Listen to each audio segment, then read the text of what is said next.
amid the controversy surrounding that sexual assault case. Live visuals on your screen. We are anticipating to start with the opposition trying to raise those key issues during the designated 0 hours. Of course, that governor formally there to present that customary address on the New Year's first assembly session. So the first assembly session that started about their visuals on your screen coming in with that customary address that's going to be taking place with Governor R.N. Ravi there formally presenting that customary address. And of course, this comes on the very crucial time because the last time around in 2023 we did see that some parts of that address, a few lines were skipped and avoided reading the government version of the address. And of course, we are talking about this really is a time when safety of women, the law and order situation, those issues that are going to be raked up, and they are going to be raked up given the fact that this is coming very close on the heels of the sexual assault case that took place at the university in the Anna University. Well, we have Sam joining us. Sam, take us through what can we expect today, given the fact that that customary address is expected by the governor, but extreme, highlighting the issues as far as the governor and the ruling DMK is concerned. All eyes will be closely watching R.N. Ravi's address. To begin with, Divya, R.N. Ravi, the governor of Tamil Nadu, has walked out of the Tamil Nadu Assembly after raising his protest that the Assembly should play the national anthem in the beginning. And he did not deliver the customary address. And this happened amid protests on the floor of the House by Congress MLAs asking the governor, alleging the governor is not working towards the interests of Tamil Nadu. Simultaneously, the key opposition, AIADMK members too, raised slogans with placards in their hands on the alleged sexual assault at Anna University recently. So the governor's speech did not happen. In 2023, the governor had deviated from the speech given to him by the state cabinet. He did not read names like Periyar, Ambedkar, Annadurai. He avoided reading references to Dravidian model and also certain portions of the speech on law and order in Tamil Nadu. This time, last year, he had given an extemporaneous speech, but just like 2023, the Assembly immediately adopted a resolution to record only the official speech given to the governor, not what he made on the floor of the House. There was expectation it could repeat today, but governor took a different issue in hand and has walked out. As we speak now, the key opposition, AIADMK, has been evicted by the Tamil Nadu Speaker after the members came to the well of the House, raised slogans on the alleged sexual assault at Anna University and held placards. As we speak now, they're protesting outside the Assembly, and we'll have to wait and watch how this would develop in the coming days as the session would gather from tomorrow after the customary governor's address. As we speak now, the Tamil Nadu Speaker is reading the translation of the speech originally given to the governor by the state government. He's reading that. And the real session would, in that sense, begin from tomorrow. But certainly the key opposition has given indications that it's going to raise several issues, including the alleged sexual assault at Anna University, law and order in Tamil Nadu, women's safety, drugs in Tamil Nadu, and several other issues. The ruling DMK has denied the alleged sexual assault as an indication of declining law and order in Tamil Nadu, saying after the survivor had made her police complaints, the alleged perpetrator investigation is underway, and the Madras High Court too has constituted a special investigation team. But certainly this session comes amid several questions in terms of law and order, in terms of women's safety, in terms of drugs across Tamil Nadu, and elections are due in the states in 2026, a little over 1 year, and the opposition is using every opportunity to turn the heat on the ruling DMK. Divya. That's right, and the governor himself had personally inspected the student rape issue at the Anna University, and it remains to be seen whether, of course, this comes at a time when that customary speech hasn't taken place. It's a traditional part of the Legislative Assembly's first session every year. It's, outlines the state government schemes, policies and achievements, but it's the governor who, after accepting the speaker's invitation to deliver the address, the governor had accepted that, but the governor who was expected to deliver that speech at 9:30 in the morning, visuals on your screen of, the governor there leaving without delivering his customary address. And switching tracks now to the Golden Globe Awards. It's India's Payal Kapadia who was nominated in 2 categories for her film All We Imagine as Light. She lost both those categories, and of course she lost that Best Director award, but she's the first Indian woman. She has created history by becoming the first Indian woman to be nominated in the Best Director category. She lost the award to Brady Corbett for The Brutalist. And also, it was her chance to win in the Best Motion Picture category, non-English language, but she lost to Emilia Perez. So, let's also get you some of the nominations that won, in fact. And to get more on that, we have Abira joining us. Abira, Payal Kapadia choosing to wear Payal Khandwala. She chose that black jumpsuit, but, disappointment there. However, history has been created. Nominated for 2 Golden Globes, and that too for the first time, an Indian being nominated in the Best Director category. Best Director. Absolutely. We are very proud of her. Win, no win, doesn't matter. She was nominated and she did create history. And like we said, All We Imagine as Light, the whole world is talking about that film. Barack Obama listed it as the must-watch, one of the must-watch films of 2024. It has been winning awards all over the world in different international film festivals. In India, it was released, and everybody is really appreciating the film. And Payal Kapadia is, of course, making us proud. And namesake, we say that she's wearing Payal, the designer, a black jumpsuit, very elegant on the Golden Globes red carpet. But let me get you the highlights of what happened at the Golden Globes today, the big wins. So we have Shogun, who won 4 Globes. It won the Best Male Actor, Best Female Actor in a Drama TV Series, Best Performance by a Male Actor, a Supporting Role, and the Best TV Drama. And also Emilia Perez has won 4 Globes once again. So both of them have competed well, and both of them have got 4 Globes. Emilia Perez has got Best Supporting Actress, Best Non-English Language Film, Best Original Song, Best Musical or Comedy Film. So these are the 2 big wins of 2025 Golden Globes.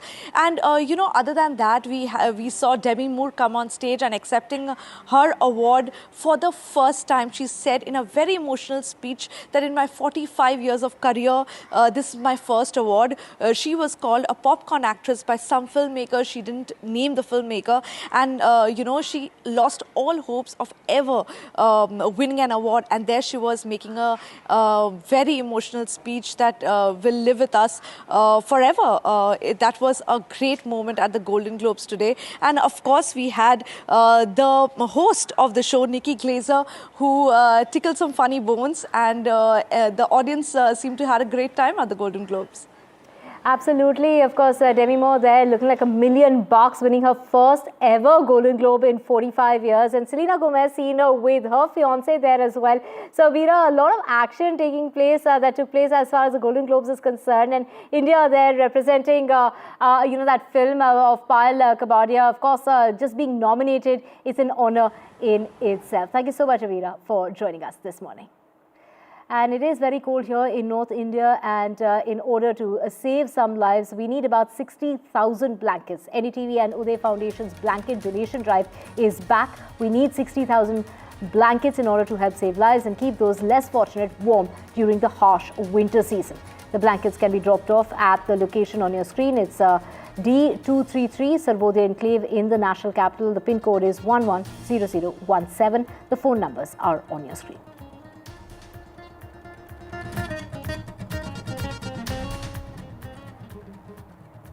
And with that, it's a wrap on this bulletin. News and updates will continue on the other side. Do stay with us.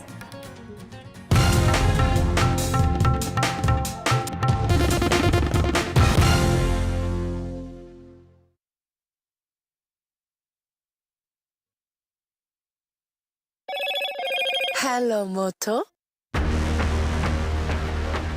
Motorola Edge 50 Pro, world's first AI-powered pro-grade camera.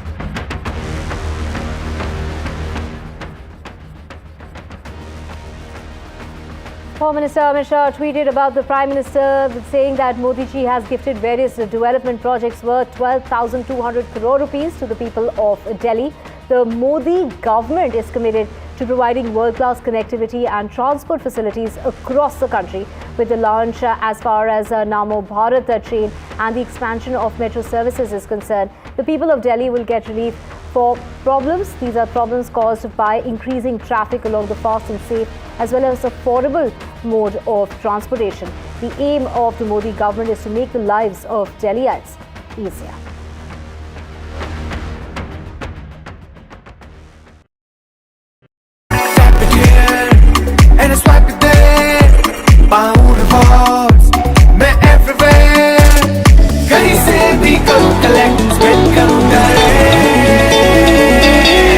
Download any single ID partner app, link your card and earn reward with top brand. Get it free with single ID.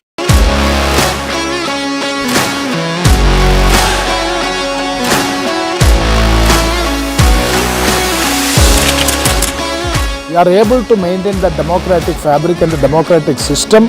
I want to do something that can make a difference. लगातार जनता की आवाज को सरकार तक पहुंचाने का काम मैं करता हूं. I was a student up until very recently. I really want to work and do something for my people because they have given me this opportunity. They have elected me. सोचा नहीं था कि राज्यसभा सांसद बनूंगी.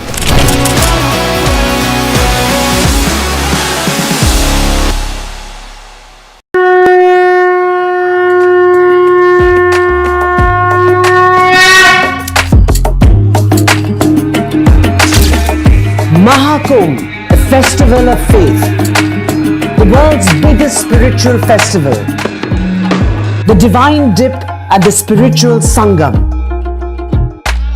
a sacred confluence of faith, culture and heritage. NDTV's mega coverage of the Mega Fest. NDTV at Mahakumbh 2025.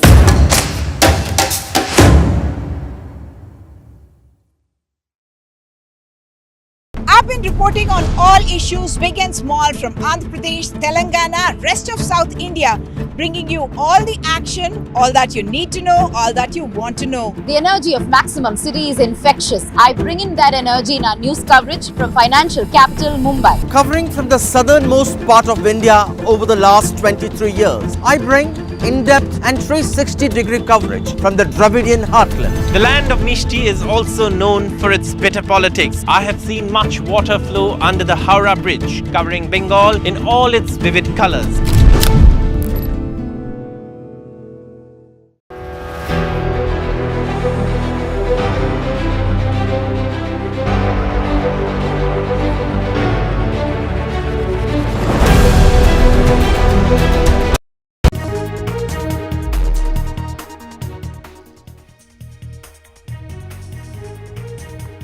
It's been a stormy start to the Tamil Nadu Assembly session. The AIA, DMK and BJP MLAs walk out of the Assembly. The opposition protests are over the Chennai rape case. Embattled Canadian Prime Minister Justin Trudeau is likely to resign as the Liberal Party leader amid growing calls within the party to step aside. The Globe and Mail is reporting, but it's unclear whether Trudeau will resign immediately or stay on as Prime Minister until a new leader is selected. Suresh Chandrakar, the prime accused in the murder of Mukesh Chandrakar, a Chhattisgarh journalist, has been taken into custody by an SIT from Hyderabad. The Formula E race case probe picks up pace. BRS leader K.T. Rama Rao is likely to appear before the Anti-Corruption Bureau shortly.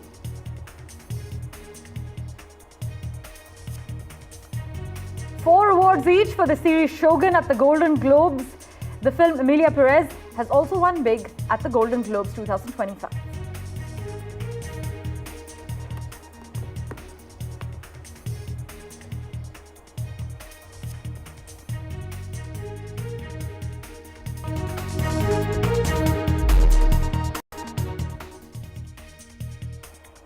It's 10 a.m. You are watching NDTV 24/7. I'm Parmeshwar Bava. A big focus currently, it's been a stormy start to the Tamil Nadu Assembly session. I must inform you that the AIA, DMK and BJP MLAs have actually walked out of the assembly. The opposition is protesting over the Chennai rape case.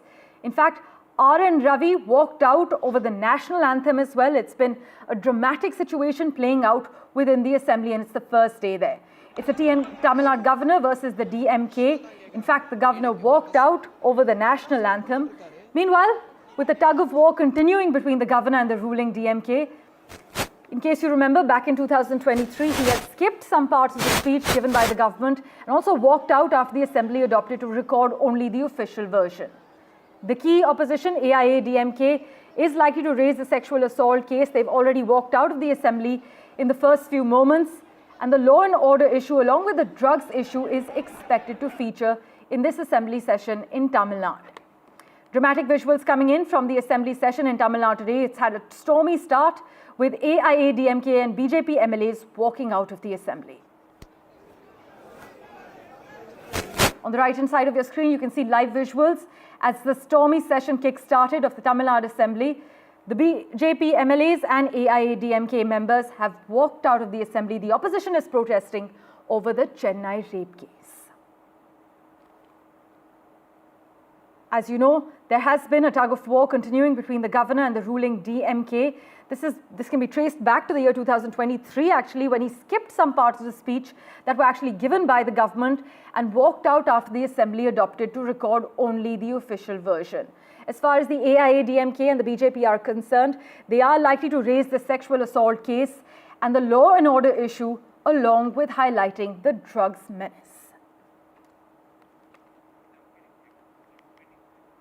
Live visuals coming in from the left side of your screens at the moment. It's had a stormy start, the Tamil Nadu Assembly session, with BJP and AIA-DMK MLAs walking out as soon as the session began. There have been dramatic scenes playing out at the Tamil Nadu Assembly session as it kick-started. The opposition is protesting over the Chennai rape case. Sam Daniel has been tracking all the developments for us. In fact, he was inside the Assembly session. Sam, bring us up to date with what's been happening since that session kick-started. Parameshwar, three important developments. One, to begin with, it was supposed to be the day for the governor's customary address. The governor, R.N. Ravi, did not make that address. Instead, he took on the ruling DMK, saying that the assembly should play the national anthem first, and just playing the Tamil anthem alone would not be fine, and objecting that, he walked out. So there was no speech delivered by the governor, and even as he spoke these words, the Congress-led allies of the DMK also had raised slogans against the governor, and the key opposition, AIA-DMK members too, came to the well of the house, raising slogans on the alleged sexual assault at Anna University campus. They also held placards. As the governor walked out, the Tamil Nadu speaker asked the AIA-DMK members to calm down, take their seats, but since that did not happen, he ordered them to be evicted. Hence, the marshals had to send them out. And as we speak now, for some time, the AIA-DMK members, led by the former Chief Minister, Edappadi Palaniswamy, raised slogans outside the assembly, and now they have got back into their chambers now.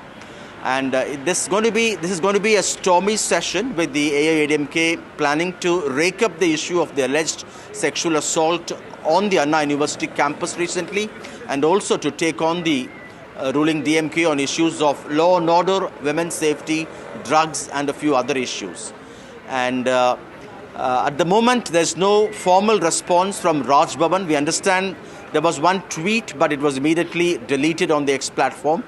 But the governor making an issue of the national anthem not being played in the beginning of the session and walking out. Tamil Nadu Assembly has a tradition of beginning the session with the Tamil anthem, and then they conclude the session with the national anthem. And something that has not gone well with the Governor R.N. Ravi. In 2023, R.N. Ravi had skipped many portions of the speech given to him by the state cabinet, including references to names of leaders like Ambedkar, Periyar, Annadurai, Kamaraj, and phrases like Dravidian model, and also parts of the speech that dealt on the law and order in Tamil Nadu. And immediately at that time in 2023, Chief Minister Mukesh Stalin had got a resolution adopted to record only the official speech given by the state cabinet and not what the governor spoke on the floor of the house. Last year in 2024, similar thing happened with the governor giving an extemporaneous speech, but the speaker only recorded what was given to him officially and not what he spoke.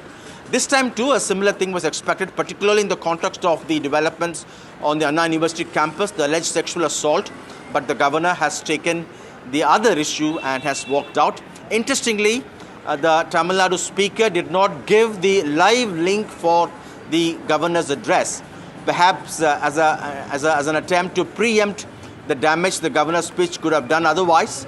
And now, as we speak, the speaker is giving the translation of the governor's address, what the government had given him. So it's going to be a stormy session. Today it's of course just the governor's address, and the real deliberations, discussions will begin tomorrow, and the AIADMK is all set to turn the heat on the ruling DMK. With assembly elections due next year, the opposition party is not leaving any opportunity to turn the heat on the ruling DMK. Lastly, the ruling DMK denies that the alleged sexual assault on the Anna University campus alone is the reflection of declining law and order. They say the police had arrested the alleged perpetrator in less than 5 hours after the survivor made a police complaint. And they point out in the past, during the AIADMK regime, when the infamous Pollachi sexual scam allegations were made, the gunman says the survivors didn't have the courage. They were so scared even to give a written complaint, but that's not the case now, they say. But certainly, this evening we will know for how many days this session will go on. Right. But certainly, both sides are preparing for a stormy session. Well, Sam, thanks so much for joining us with that detailed update. Do stay on with us as we have a member representing the BJP, Kalyan Raman, joining us on the broadcast. Also with us, Salim Dharnidharan, DMK spokesperson. Kalyan Raman, I'd like to come to you first. Now, the recent sexual assault incident on the Anna University campus has sparked widespread outrage. We've seen that the Tamil Nadu Assembly session has had a stormy start. How do you believe the government has handled the issue so far? Let us look at the fact of the case. The Home Minister of the state, incidentally the CM of the state as well, Mr. Mukesh Stalin, has remained silent for the last 15 days, over 15 days rather. Today we are on the 6th. So, the law and order in Tamil Nadu is already taking a very bad shape. You can see that from the way the arrests are being made when people are protesting against the inaction. Apparently, some major important DMK functionaries involved in the rape, or in the rape attempt at least. That is what the indications are.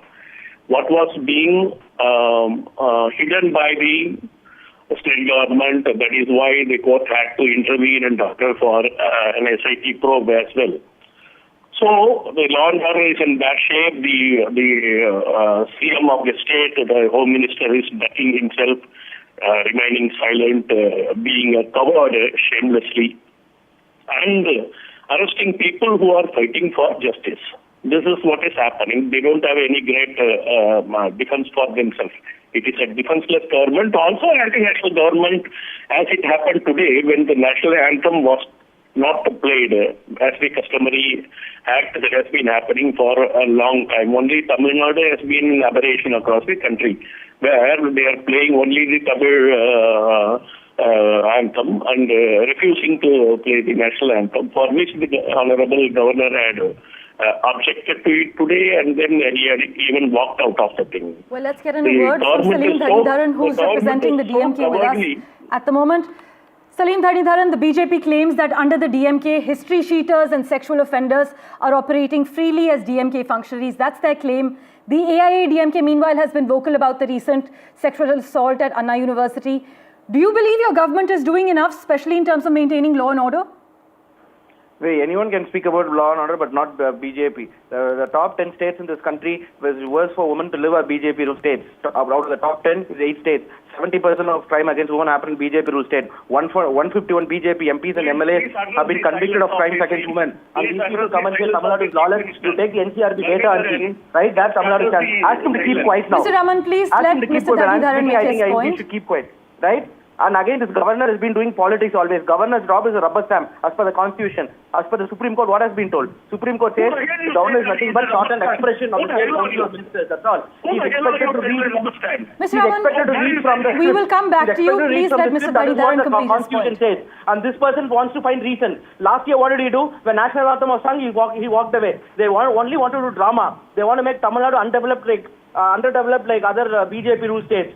What is Gujarat model? Any socio-econometric, Tamil Nadu ranks better than Gujarat. Why do we need it BJP in Tamil Nadu? You tell me that. There's no reason why we need the BJP in Tamil Nadu. Any BJP rule state, let them have ruled the state for 20 years, 25 years.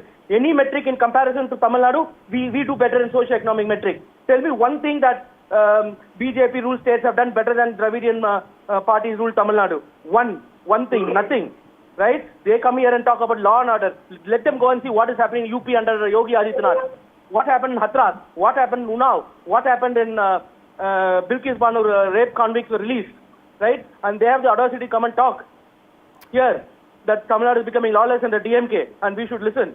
This is outrageous. And this governor does nothing. He's only thwarting the progress of Tamil Nadu. Every time is drama. Last year when national anthem was sung, he did not respect. He walked away during national anthem. It was not the national anthem was not sung. He wants to do drama. That's the problem. Let's get in a rebuttal from Kalyan Raman, who's with us.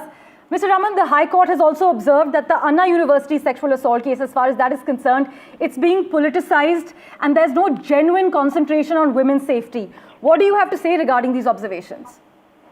The court can make any observation. The fact of the case remains that the government was not doing the right thing. That is why the court had to intervene. The Commissioner of Police, shame on the whole thing. The Commissioner of Police said Mr. Dhanidharan, let Mr. Raman make his point. Just shut your mouth and listen. The Commissioner of Police said that there was only one man involved. Arun Shida should have either resigned by now. All right, gentlemen, let's remind ourselves that we maintain decorum, please. Remove Arun by now. To neither remove Arun nor did you do anything thereafter. The court had to intervene. How dare someone, the Commissioner of Police, pass on a comment saying that only one person was involved without an investigation? Whom you are trying to shield and protect? We have well, Mr. Dhanidharan, go ahead and respond. Convicts in your party. Are not you shameless? Who appointed a registrar for Anna University? Your governor. Who appointed the registrar for Anna University? There is no vice chancellor. Why? Because the governor is not allowing. Gentlemen, this way gentlemen, 1 second, a moment, please. Let's try and maintain decorum. Salim Dhanidharan, as far as the ongoing spat between the governor and the chief minister is concerned, it seems to have disrupted the assembly's functioning, as we've seen in the past. Do you see this affecting the legislative agenda this time around as well in this session? Despite this governor behaving however he has been behaving, but the governor's job is not to have fight with the chief minister. His job is to be a constitutional head. That's about it. That's what even discussed in the constitutional debate. The constitutional debate happened in late 40s. The reason why the governor was not elected through an election was because the people in the assembly found that if at all there will be election for the governor, then he will run a parallel government, which itself clearly says that it's a constitutional post. So he has no job interfering with the elected state government. That is point one. He wants drama. And two, when who appointed the registrar of Anna University? It's the governor. Why is the vice chancellor post being vacant in Anna University? It is again simply because the governor is not allowing the vice chancellor to be appointed. Though though Tamil Nadu government funds Anna University, it's an autonomously run university, right? So vice chancellor will run. Without vice chancellor, governor appointed registrar is running it. If there is an issue there with safety, the registrar is responsible, who was appointed by the governor. He has links to RSS. And they come here, come and talk. What was Annamalai and these people doing in Hathras happened when Bilkis Banu rape convicts were released or restless were protesting in Delhi? sleeping. Or Manipur. Well, gentlemen, thank you so much for making time for us and joining us on NDTV. Kalyan Raman and Salim Dhanidharan, we really appreciate your time. Sam Daniel has been tracking the finer details for us. You've just heard from the BJP and the DMK both. Let's go across to Sam now for the latest what's happening inside that assembly session. Sam, you had mentioned there was a stormy start to the Tamil Nadu assembly session. What's going on at the moment? Well, right now the Speaker is translating the original speech the government had given to the governor to be read on the floor of the House. Since the governor did not do that, the Speaker is doing that, and it could get over any time now, Parameshwar. After that, the Assembly will again convene only tomorrow. But in the course of the day, the Business Advisory Committee of the Tamil Nadu Assembly would sit and decide for how many days would this session go on. And the deliberations and discussions on the floor of the House would technically begin from tomorrow, when the AIADMK is expected to rake these issues yet again, particularly the sexual assault, the alleged sexual assault on the Anna University campus, women's safety, law and order, drugs, and a few other issues. So both sides are really preparing for a stormy session. Today's session would conclude any time now, and the stage is set in that sense, with the AIADMK raking up the alleged sexual assault on the Anna University campus, and the Congress raising slogans against the governor that he is not working for the welfare of Tamil Nadu, with the governor himself walking out raising objection to the national anthem not being played in the Tamil Nadu Assembly at the beginning of the session. Parameshwar. Right, as always, Sam, thanks so much for joining us with the latest details. R. Ravi walked out over the national anthem, as my colleague Sam Daniel is reporting. Meanwhile, both BJP MLAs and AIADMK MLAs have walked out of the assembly as soon as it started. It's been a stormy start to the Tamil Nadu assembly session. We will, of course, get you the latest updates.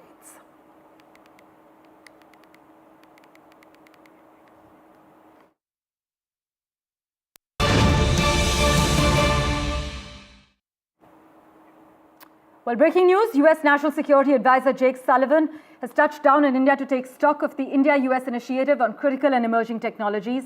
In fact, this represents a landmark initiative between our countries in areas of emerging technologies such as artificial intelligence, semiconductors, biotech, as well as defense innovation. Mr. Sullivan's trip will be the last high-profile visit to New Delhi from the outgoing Biden administration. In fact, I must also inform you that Jake Sullivan will be holding talks with our National Security Advisor, Ajit Doval.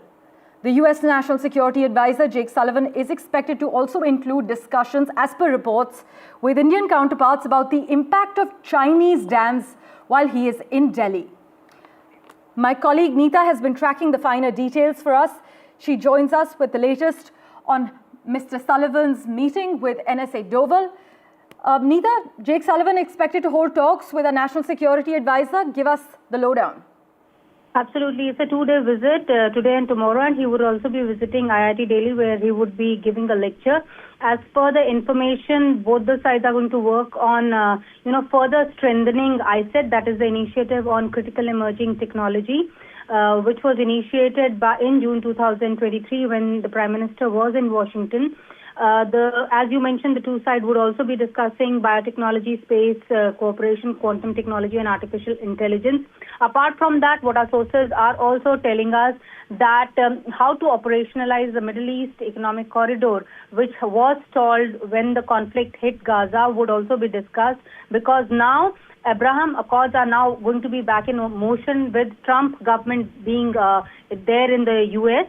As far as Mr. Sullivan is concerned, he played a very crucial role, a very positive role during his tenure. He pushed forward a 414 jet engine deal between the US and India. He also supported India on manufacture of semiconductors. Apart from this, Sullivan also put pressure on Pakistan on cross-border terrorism against India, and was also a peacemaker when India and US, relations hit a staggering point when this Khalistani terrorist J.S. Pannun issue was raised last year. Interestingly, earlier last year, in fact, in December, the External Affairs Minister, Mr. S. Jaishankar, was also in Washington, where he met all the top officials and also the outgoing administration as well as the new administration, which included NSA Mike Waltz. So this is going to be a crucial meeting because this is going to be the last meeting, as you said, of the Biden administration top official. So how to take the relations between India and US forward is going to be streamlined in these meetings.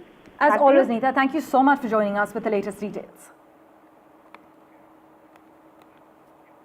The other big story we're tracking, Canadian Prime Minister Justin Trudeau is expected to announce his resignation as leader of the Liberal Party this week. This is what the Globe and Mail is reporting. Now, Trudeau has been under pressure from elected lawmakers in his party to quit for months. And it increased further when Chrystia Freeland, his finance minister, stepped down last month on the 16th, saying she and the Prime Minister were at odds on policy. Liberal lawmakers, meanwhile, are scheduled to hold a caucus meeting on Wednesday, and Trudeau's resignation would trigger a race for the party leadership, with the winner becoming the Prime Minister. You must note that the Globe story didn't say that Trudeau has firmly made up his mind to resign, but what exactly will the impact be? Will the impact his decision carry? What will it mean for Trudeau's legacy if he resigns now? And is it a strategic move or an unavoidable outcome? Maha Siddiqui shares the details with you. A lot of his party members also blame Justin Trudeau specifically for the unpopularity of the Liberal Party. They feel that the economic situation in the country was not properly handled. There was rising inflation, housing crisis, because of which the party has been left vulnerable now electorally. And that is why there were calls for a leadership change in the Liberal Party. These calls have been made for the last over 6 months. Members of his party, as well as members of parliament of the Liberal Party, have been calling for his resignation as the party leader and have been asking for a fresh leadership to take them into the next election. But his situation became even more tenuous after his close ally, the Deputy Prime Minister and the former Finance Minister, Chrystia Freeland, resigned. She said that Justin Trudeau wanted to change her ministry, but she chose to step down from the cabinet instead. Since then, the NDP that had initially been supporting the Trudeau government, the minority government from the outside, but they had, remember, withdrawn that outside support in September. However, they were supporting the government on a case-by-case basis in Parliament. The leader of that party, Jagmeet Singh, had also said that he will bring a non-confidence motion against the Trudeau government come the 27th of January, when the House of Commons would have met again. That is when the situation for Justin Trudeau became absolutely difficult to continue with. Justin Trudeau realized that his party is not going to survive this non-confidence motion, because another important opposition party, Bloc Québécois, also said that they will not be supporting the government this time around. And it is under these circumstances now that reports are coming in, specifically Globe and Mail reporting, citing 3 sources, that Justin Trudeau is going to step aside as the leader of the Liberal Party, which means that he will no longer remain the Prime Minister. However, there is no clarity yet on who could take over and whether this is going to save the government, because the NDP has clearly said that even if there is a change in leadership, they will continue to go ahead with their non-confidence motion, and because they want this government to go immediately and fresh elections to be. And for further clarity from Canada, we have with us Daniel Boardman joining us on NDTV. Thanks so much, Daniel, for making time for us. Is Justin Trudeau's resignation inevitable now? And what impact will his decision have on the Liberal Party's future? It's a bit of a strange thing, because if it was any other leader of any other party at any other point in Canadian history, he would have been forced to resign, I mean, years ago. But especially like the most recent scandals with, his own deputy prime minister saying pulling the whole "you can't fire me, I quit" shtick. And the fact that over half his own caucus has come out against him. I mean, any other leader of any other party would have been forced to resign instantly. But this is Justin Trudeau. This is the modern Liberal Party. This is modern Canada. And he seems to have no shame in any way. So he's very willing to sort of grasp onto power by any means necessary. So the rumors that he's set to resign could be true. I mean, it wouldn't be shocking. I mean, any other politician in this scenario would be forced to resign. The government is completely untenable. But in sort of a weird way, the fact that Canadian parties can be whipped and very much controlled by their leaders. So between the two of them, between Justin Trudeau and Jagmeet Singh, if both of those two don't win an election, it is still possible to kind of hold out until October. But if it was any other person, they would have been forced to resign instantly. But he is so I don't know. I guess narcissism is the word. He is incredibly narcissistic that he's refused to take any accountability for his actions. So we do know there's lots of pressure on him to resign, but there's always been a lot of pressure on him to resign over the last few years due to like the massive amount of just scandal after scandal after scandal after scandal where from week to week it's some new major scandal. So I wouldn't be shocked if he does resign today, but I also wouldn't be surprised if this just turns out to be rumors, because again, there's two factions within the Liberal Party now, ones that want him gone and ones that want him to stay. So this is just a rumor, and it's not so far-fetched that someone who's part of the anti-Trudeau faction could leak a rumor to the Globe and Mail to put more pressure on him to try and force him to resign and enforce a leadership. But again, this is all rearranging deck chairs on the Titanic for the Liberal Party. They're projected to get 6 seats, and if they change Trudeau as leader, maybe they could get 15 seats out of 333. I mean, they're still going to get obliterated electorally. So, can Trudeau maintain his position as Prime Minister while the Liberal Party chooses a new leader? There are reports suggesting that Trudeau's advisors are working on a plan to save his chair. But the big question is, can they pull this off? We're all kind of in uncharted territories here. Like, no one's really sure. Like, it might be technically possible to stay on as Prime Minister, but like resign as leader. But I don't. Like in practicality, that's never happened. When you resign as leader of the party, there's a new interim leader of the party, and they would then become prime minister. But again, all of this is very, very unpopular with Canadians. Canadians know that Donald Trump's administration is coming in on the 20th.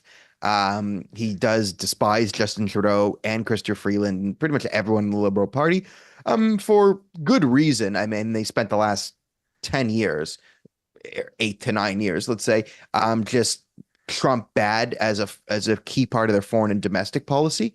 So it wouldn't be shocking if again the Liberals get in and pull some sort of shenanigans where he's still prime minister but not leader. But it would make no sense. Again, we're all in our uncharted territory here. The government should have collapsed months ago, and should collapse any minute now. But it requires the leader of the Liberal Party to have no shame, no love of country, no love of party, no love of anything other than himself. And that's kind of what we had. So this is pretty indicative of Justin Trudeau, just no regard for even his own Liberal Party, which he claims to care about. So he'll burn down the country. We all know that, but now he showed he'll burn down the Liberal Party just to, I don't know, be king of Canada for a few more months. Like, I think he really loves being president of the G7 this year and calling him president. He's going around calling himself president of the G7. This is things Trudeau loves. Trudeau loves international nonsense. He wants to be chief UN ambassador to social justice, climate change feelings. This has always been a major goal of his, is to be like internationally recognized as some sort of vapid international head of something. So with G7 set to come to Canada, I mean, this is sort of his fantasy, is to just call himself captain and president of the G7.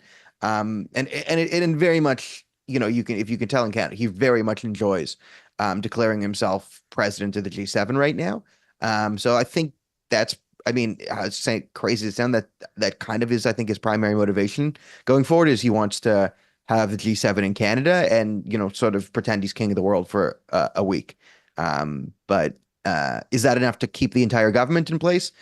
We'll find out. But again, we're in uncharted territory in Canada, because any other leader would have been forced out months ago by some of these scandals. But he's just kind of just showed that if I just ignore the scandals and say blame it all on Stephen Harper or Pierre Poilievre or Donald Trump or someone else or Indian foreign interference. Right? It's the Indian government's reason why I'm unpopular with Canadians. So I'm not going to resign because Canadians love me. They're just being tricked by Modi or something into not liking me. These are all semi-possible Trudeau explanations to As his always, behavior. Daniel, thanks so much for joining us on NDTV. With that, let's turn our attention to home ground. Well, Telangana's Anti-Corruption Bureau has issued a notice to Bharat Rashtra Samiti Working President K.T. Rama Rao, asking him to appear before the investigating officer for questioning today. In fact, I must inform you that K.T. Rama Rao has reached the Anti-Corruption Bureau along with his lawyers. Uma Sudhir is right there. She's got the latest update for us. అన్నిటిని కూడా న్యాయపరంగా ఎదుర్కొంటాం. Yes, they are going in the next 15-20 minutes. ఇంకా వాళ్ళ విఘ్నత అది రేవంత్ రెడ్డి గారి యొక్క విఘ్నత, వారి యొక్క తెలివితేటలు. నేను సహకరించడానికి ఇక్కడికి వస్తే నన్ను కనీసం లాయర్ కావాలని నేను కోరుతందుకు కారణం ఒకటి. మొన్ననే పట్నం నరేందర్ రెడ్డి విషయంలో వీళ్ళు చేసిన కుట్ర, రేవంత్ రెడ్డి డైరెక్షన్ ప్రకారం పట్నం నరేందర్ రెడ్డి మీద ఇవ్వని స్టేట్మెంట్ ఇచ్చినట్టు అభూత కల్పనలు సృష్టించి, ఊహాజనితమైన వార్తలు సృష్టించి, బదనాం చేసే ప్రయత్నం చేసి, ఆయన కన్ఫెషన్ ఇచ్చిండు, కేటీఆర్ ను ఏం చేసిండని లేనిపోని కథ చేసిండ్రు. మళ్ళా మాకట్లా జరగకూడదు అనేది నా తాపత్రయం. Thank you.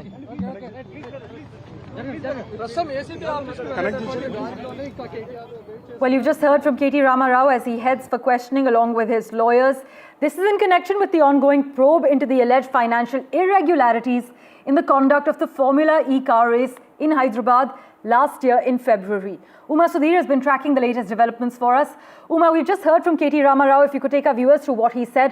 There was a mention of Revanth Reddy there. Take us through what's expected today.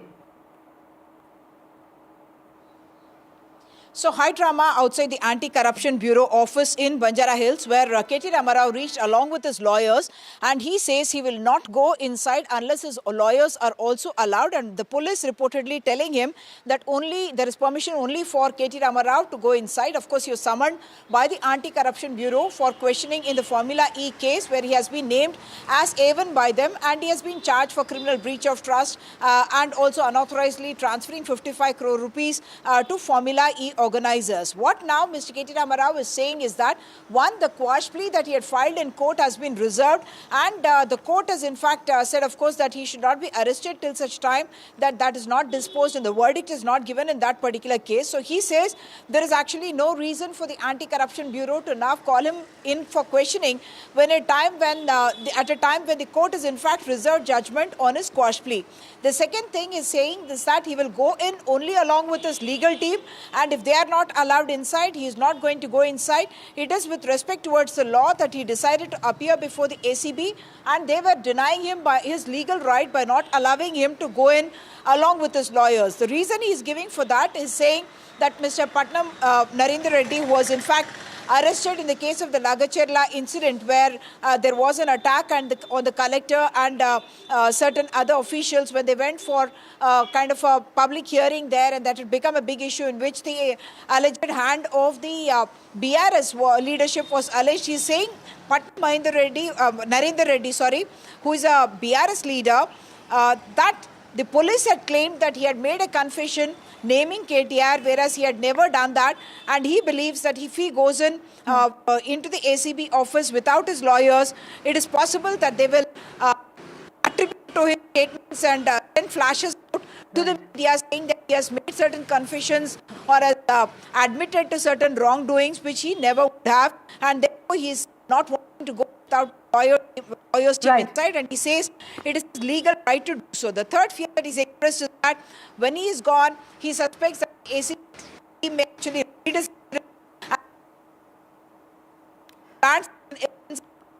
Right, we seem to be having a certain audio issue with your line, Uma. While we work on just reviving that, thank you so much for joining us with the latest details. As you can see through the live visuals coming in, K.T. Rama Rao has said that he will only go into the ACB office if he is allowed to be accompanied with his lawyers. Telangana's Anti-Corruption Bureau had asked him to show up for questioning at 10 a.m. and he has arrived with his lawyers, but he has refused to enter without them. We'll of course get you the latest from Hyderabad. For now, let's turn our attention to the main accused in the murder of journalist Mukesh Chandrakar's case.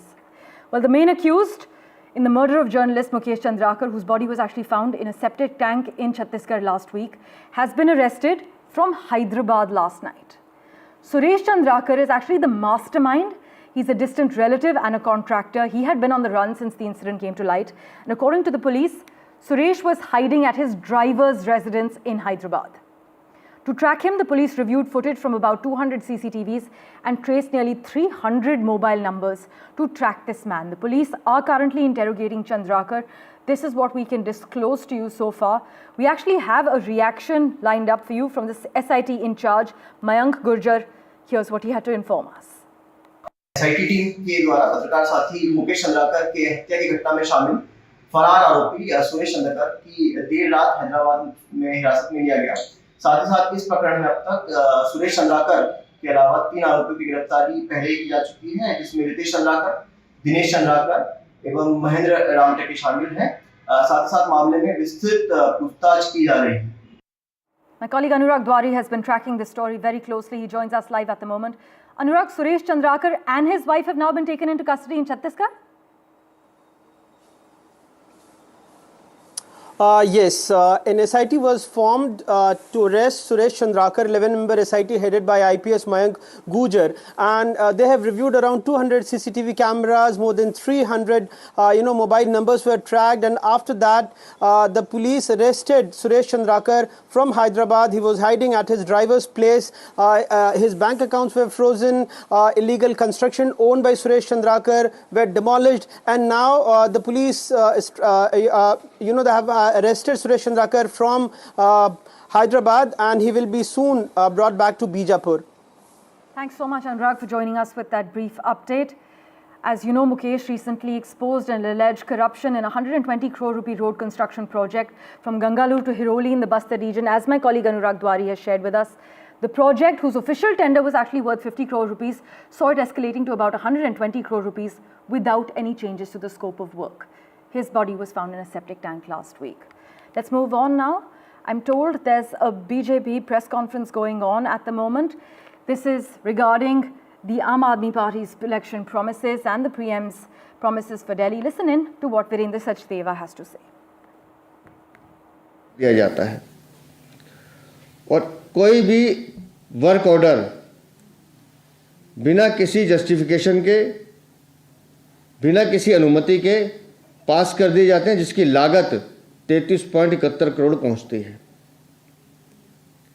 और CAG की report जो लिखा है उसमें पृष्ठ संख्या 127 वो project consultant की नियुक्ति से लेकर प्रोजेक्ट लागत तय करने के सारे नियमों के बारे में सवाल खड़े करती है।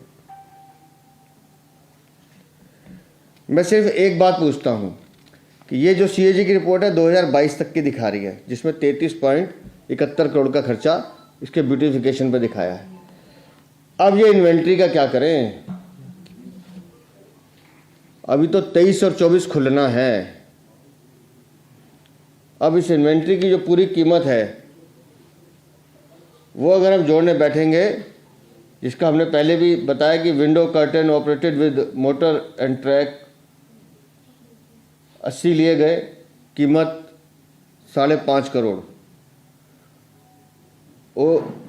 कौन सा टीवी है जी? OLED टीवी क्या होता है? सोनी का 16 लिए गए, इसकी कीमत 64 लाख। अब कोई जोड़ सके तो जोड़ लीजिएगा, ये 33 करोड़ से अलग है सब। बॉस के स्पीकर लिए गए 4.5 लाख और साडा premium full body massage chair 4 lakh, recliner sofa 10 lakh, 80 वाट फ्री स्टैंडिंग ल्यूमिनियर 9,20,000, 12 वाट LED smart down light 19.5 lakh की लाइट है जी, 19.5 लाख की लाइट है। उसके बाद किचन में आइए, Samsung flex family hub French multi door refrigerator 934 litre. Hotel खोला है क्या है? केजरीवाल घर में होटल खोलते थे क्या? पेइंग गेस्ट रखते हो। इसकी कीमत है 9 लाख। उसके बाद आइए 73 लीटर स्टीम ओवन, ये तो होटल में ही रखे जाते हैं भाई, ये घर नहीं हो सकता। तो अभी होटल में कितने पैसे लिए किराए के वो भी नहीं पता। ये ओवन है 9 लाख। उसके बाद 50 लीटर 100 वाट माइक्रोवेव ओवन, ओहो 6 लाख। ये अगर उसको मिल जाते उस ज़माने में ओवन इतने बड़े बड़े, कौन था वो जिसने वो तंदूर हत्याकांड किया था, उसको तंदूर लेने की ज़रूरत ही नहीं पड़ती। हाँ, ऑटोमेटिकली क्या है ये पता नहीं, अब लिस्ट ऑन है। स्मार्ट टच स्क्रीन डोर होंगे रेफ्रिजरेटर पे, वो 9 लाख रुपए के। उसके बाद आइए फिर 73 लीटर स्ट्रीम ओवन 9 लाख का। 50 litre 1000 watt microwave oven 6 lakh का। कितने ओवन इस्तेमाल करते हो भैया। Mounted hoods 140 centimetre stainless steel chimney 6 lakh. फिर बॉस सीरीज के built in coffee machines stainless steel and black 2.5 lakh. Bathroom hot water generator air to water heat pump सब आगे पता नहीं क्या है, ये है 22.5 लाख। ये तो मुझे लगता है वो रजिया सुल्ताना भी यूज़ नहीं करती होगी कभी अपने जीवन में। Superior water supply and sanitary installations 15 crore. 15 crore जो हम बार बार कह रहे हैं, क्योंकि इसमें टॉयलेट सीट का जिक्र नहीं है, तो ये मुझे लग रहा है वही होंगे ये superior water supply and sanitary installations. फिर एलजी का कोई 12 केजी का front load automatic washing machine है 2,10,000, नहीं 2 करोड़ 10 लाख है शायद। एसएस रेलिंग स्टेयरकेस कवरिंग पता नहीं क्या है, ये भी 1 crore 20 lakh. Grand edge brass entrance sources outdoor light भी 10 lakh. Wooden doors and glass doors 70 lakh. Decorative pillars 36 lakh. अब ये सारे पैसे जोड़िए, जितने करोड़ हमने बोले हैं, तो मेरा जो अंदाज़ा है कि सीएजी की जो 2022 तक की रिपोर्ट बताती है, वो सिर्फ बंगलों का जिक्र कर रही है कि इस बंगले में ब्यूटिफिकेशन के नाम पर 33 करोड़ 71 लाख खर्च किए गए, और ये इन्वेंट्री 23 और 24 की अभी जोड़ी नहीं गई है।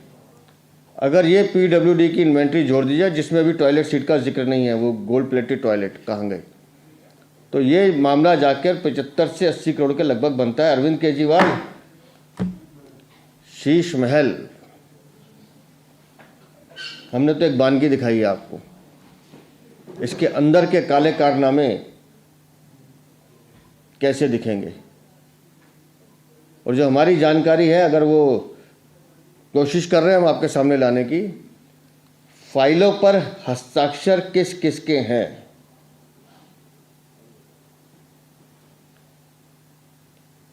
पीडब्ल्यूडी के अधिकारी बना रहे हैं, लेकिन इनके परिवार के सदस्य उस फाइल पर सिग्नेचर करते हैं कि फला फला ठेकेदार की पेमेंट इमीडिएट कर दी जाए।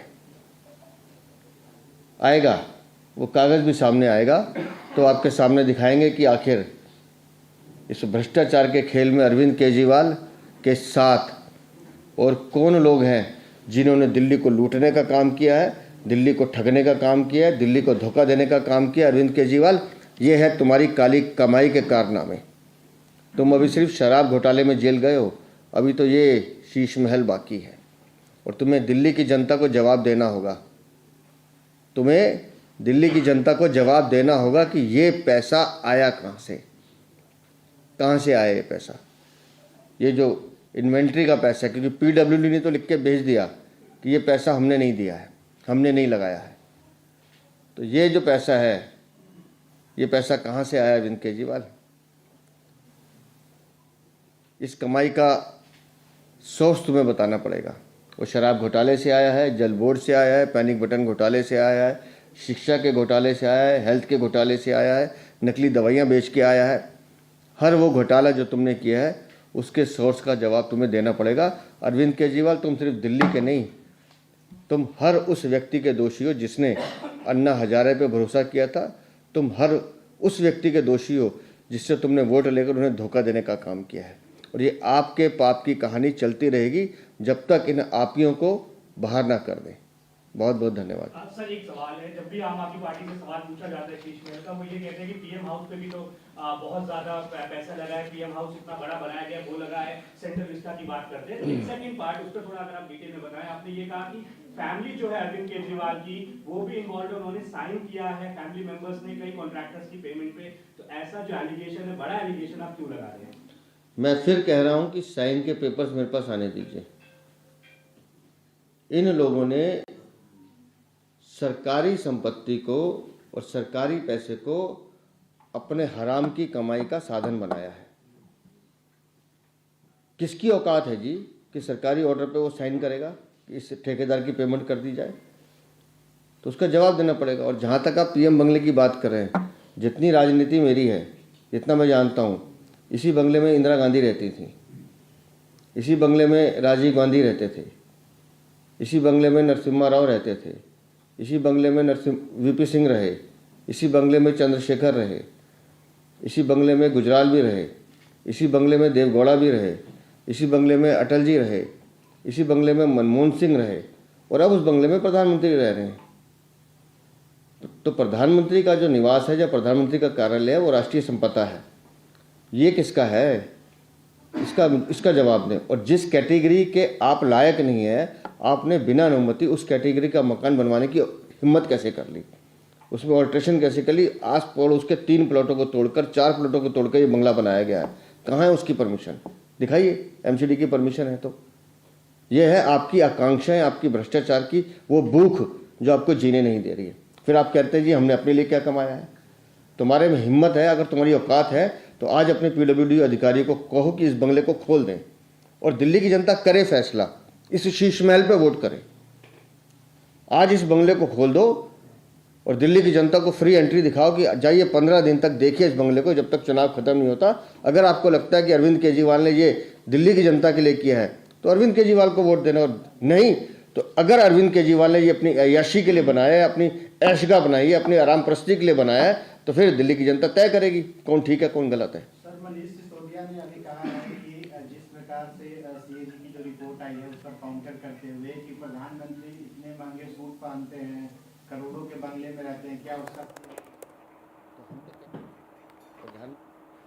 Well, you've just heard from the BJP. They were targeting the Aam Aadmi Party and Mr. Kejriwal in particular, questioning where he got the funds to undertake elaborate house renovations. In fact, you've just heard Virendra Sachdeva targeting Arvind Kejriwal and raking up the Chief Minister's house renovations and questioning where the funds came from for these renovations. We'll keep tracking the latest updates for you. For now, we're stepping into a very short break.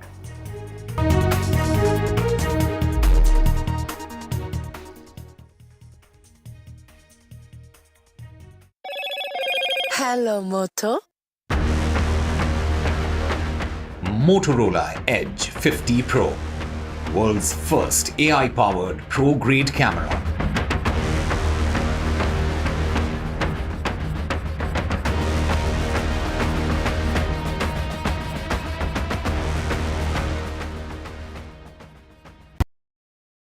In today's interconnected world, India's voice is more crucial than ever. When India speaks, the world listens. At NDTV World, we are that voice, bringing you intelligent and insightful news from India and beyond. From geopolitics and diplomacy to economic shifts, migrations, tech disruptions, and the stories of our diaspora. We cover the news that shapes our global future. NDTV World, your new home for global news is here.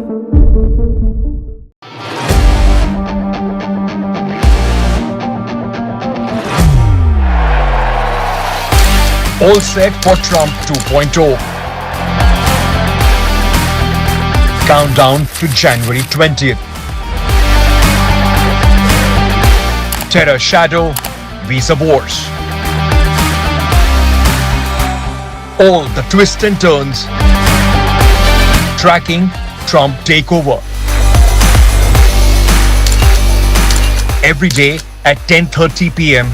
only on NDTV 24/7.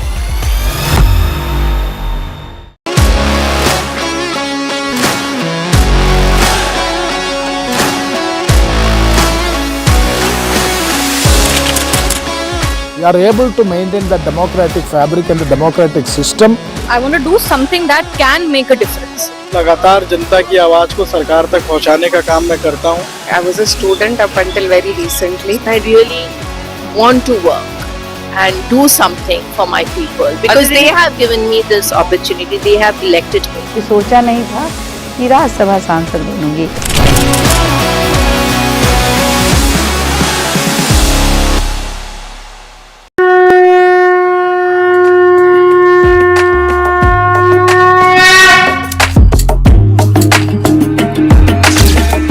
Mahakumbh, a festival of faith, the world's biggest spiritual festival. The divine dip at the spirit.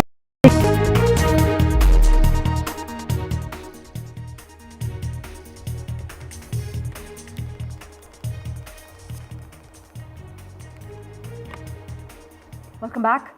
Well, 3 people have lost their lives and several others injured after a KSRTC bus carrying tourists actually plunged into a 30-foot gorge near Pullupara in Kerala earlier today. The group was actually returning from a trip to Thanjavur when the bus reportedly lost control.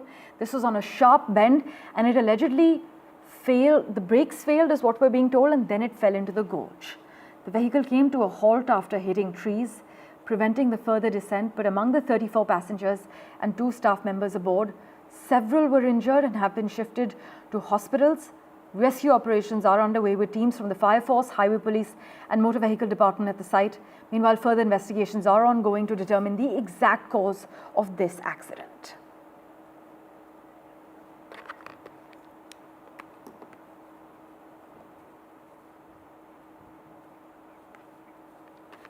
In other crucial news, Jan Suraj founder Prashant Kishore, who had been on a fast unto death to press the demand for cancellation of a Bihar Public Service Commission, the BPSC examination at Gandhi Maidan in Patna, was actually arrested early this morning. Take a look at the dramatic visuals playing out on your screens. The police took him to Patna AIIMS.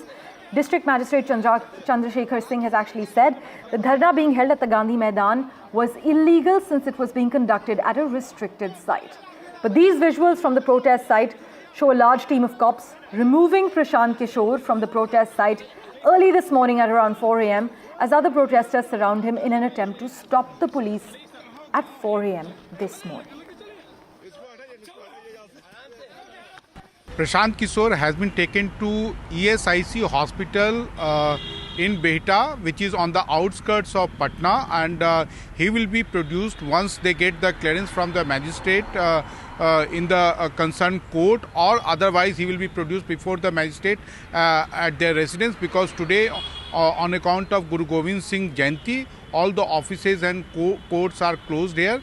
So as far as his arrest is concerned, the district administration has confirmed that he was not taken in custody, but he has been formally arrested because there was an FIR filed against him for sitting on dharna without any permission in the prohibited area.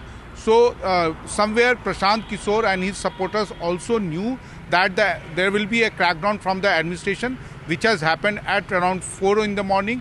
Now it is to be seen in the court whether the court grants him bail or remands him to the judicial custody. Well, let's switch tracks now. Manipur Chief Minister N. Biren Singh has said that 26 Myanmarese nationals who had earlier entered India through the state's border were deported to their country. A senior Manipur Home Department official said that the Myanmarese were actually handed over to the authorities of the neighbouring country by Manipur police and the central forces deployed along the bordering Moreh town. But since the 8th of March last year, 144 Myanmar nationals, including women and children, in 4 different phases have been deported to their country.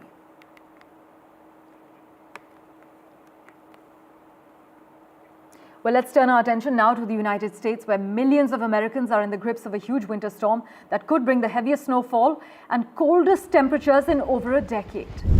Thousands of flights are delayed or cancelled in the US as we speak, with St. Louis and Missouri the worst hit airport. In fact, a polar vortex has brought frigid weather down from the Arctic with extreme weather conditions accompanying it. Kansas and Missouri are under blizzard warnings with whiteout conditions forecast, and a state of emergency has been declared in the states of Kentucky, Virginia, West Virginia, Kansas, Arkansas, and Missouri.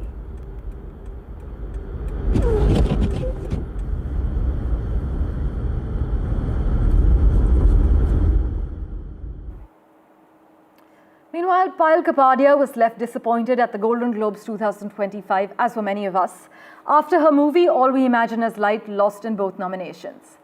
Payal Kapadia lost the Best Director award to Brady Corbett for The Brutalist, and earlier All We Imagine As Light missed the chance to shine after losing an award to Emilia Perez in the Best Motion Picture Non-English Language. Do you remember All We Imagine As Light made history earlier this year as the first Indian film to win the coveted Grand Prix, the Grand Prix at the 2024 Cannes Film Festival, and the Golden Globe for the Best Motion Picture Drama went to The Brutalist. Shogun, by the way, had 4 nominations. That's 4 incredible wins.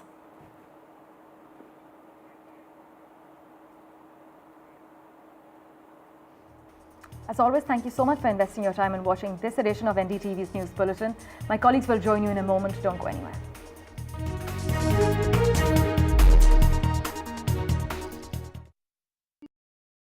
I've been reporting on all issues big and small from Andhra Pradesh, Telangana, rest of South India, bringing you all the action, all that you need to know, all that you want to know. The energy of Maximum City is infectious. I bring in that energy in our news coverage from financial capital Mumbai. Covering from the southernmost part of India over the last 23 years, I bring in-depth and 360-degree coverage from the Dravidian heartland. The land of Nishti is also known for its bitter politics. I have seen much water flow under the Howrah Bridge, covering Bengal in all its vivid colors.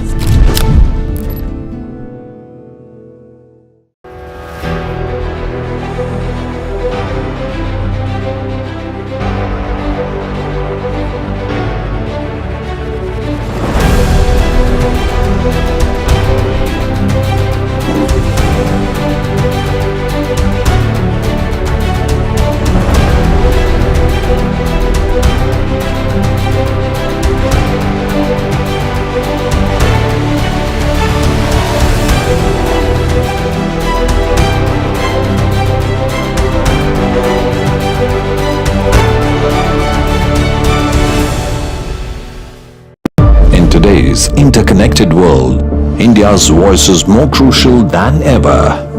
When India speaks, the world listens. At NDTV World, we are that voice, bringing you intelligent and insightful news from India and beyond. From geopolitics and diplomacy to economic shifts, migrations, tech disruptions, and the stories of our diaspora. We cover the news that shapes our global future. NDTV World, your new home for global news is here.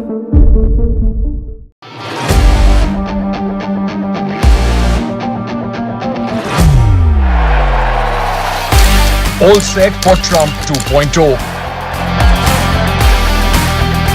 Countdown to January 20th. Terror shadow, visa wars. All the twists and turns. Tracking Trump takeover. Every day at 10:30 p.m. only on NDTV 24/7.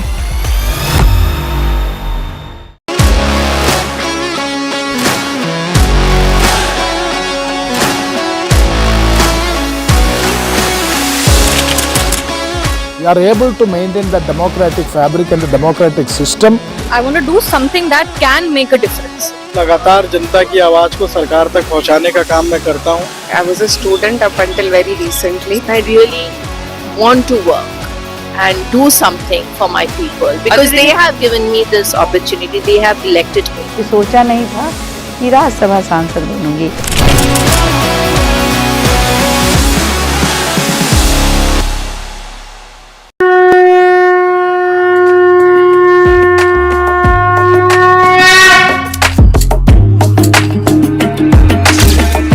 Mahakumbh, a festival of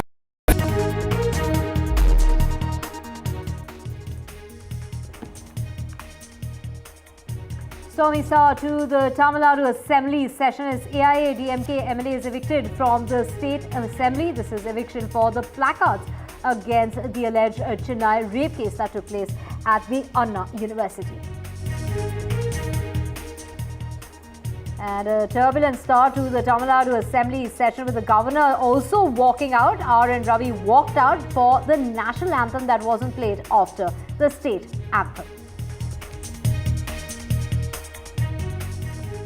And Formula E race case probe picks up as the BRS leader KTR appeared before the Anti-Corruption Bureau today but had to leave as his legal team wasn't allowed. Suresh Chandrakar, the prime accused in the murder of Mukesh Chandrakar, a Chhattisgarh journalist, has been taken into custody by the special investigation team from Hyderabad. And in battle, Canadian Prime Minister Justin Trudeau is likely to resign as the Liberal Party leader amid growing concerns and calls within the party for him to step down.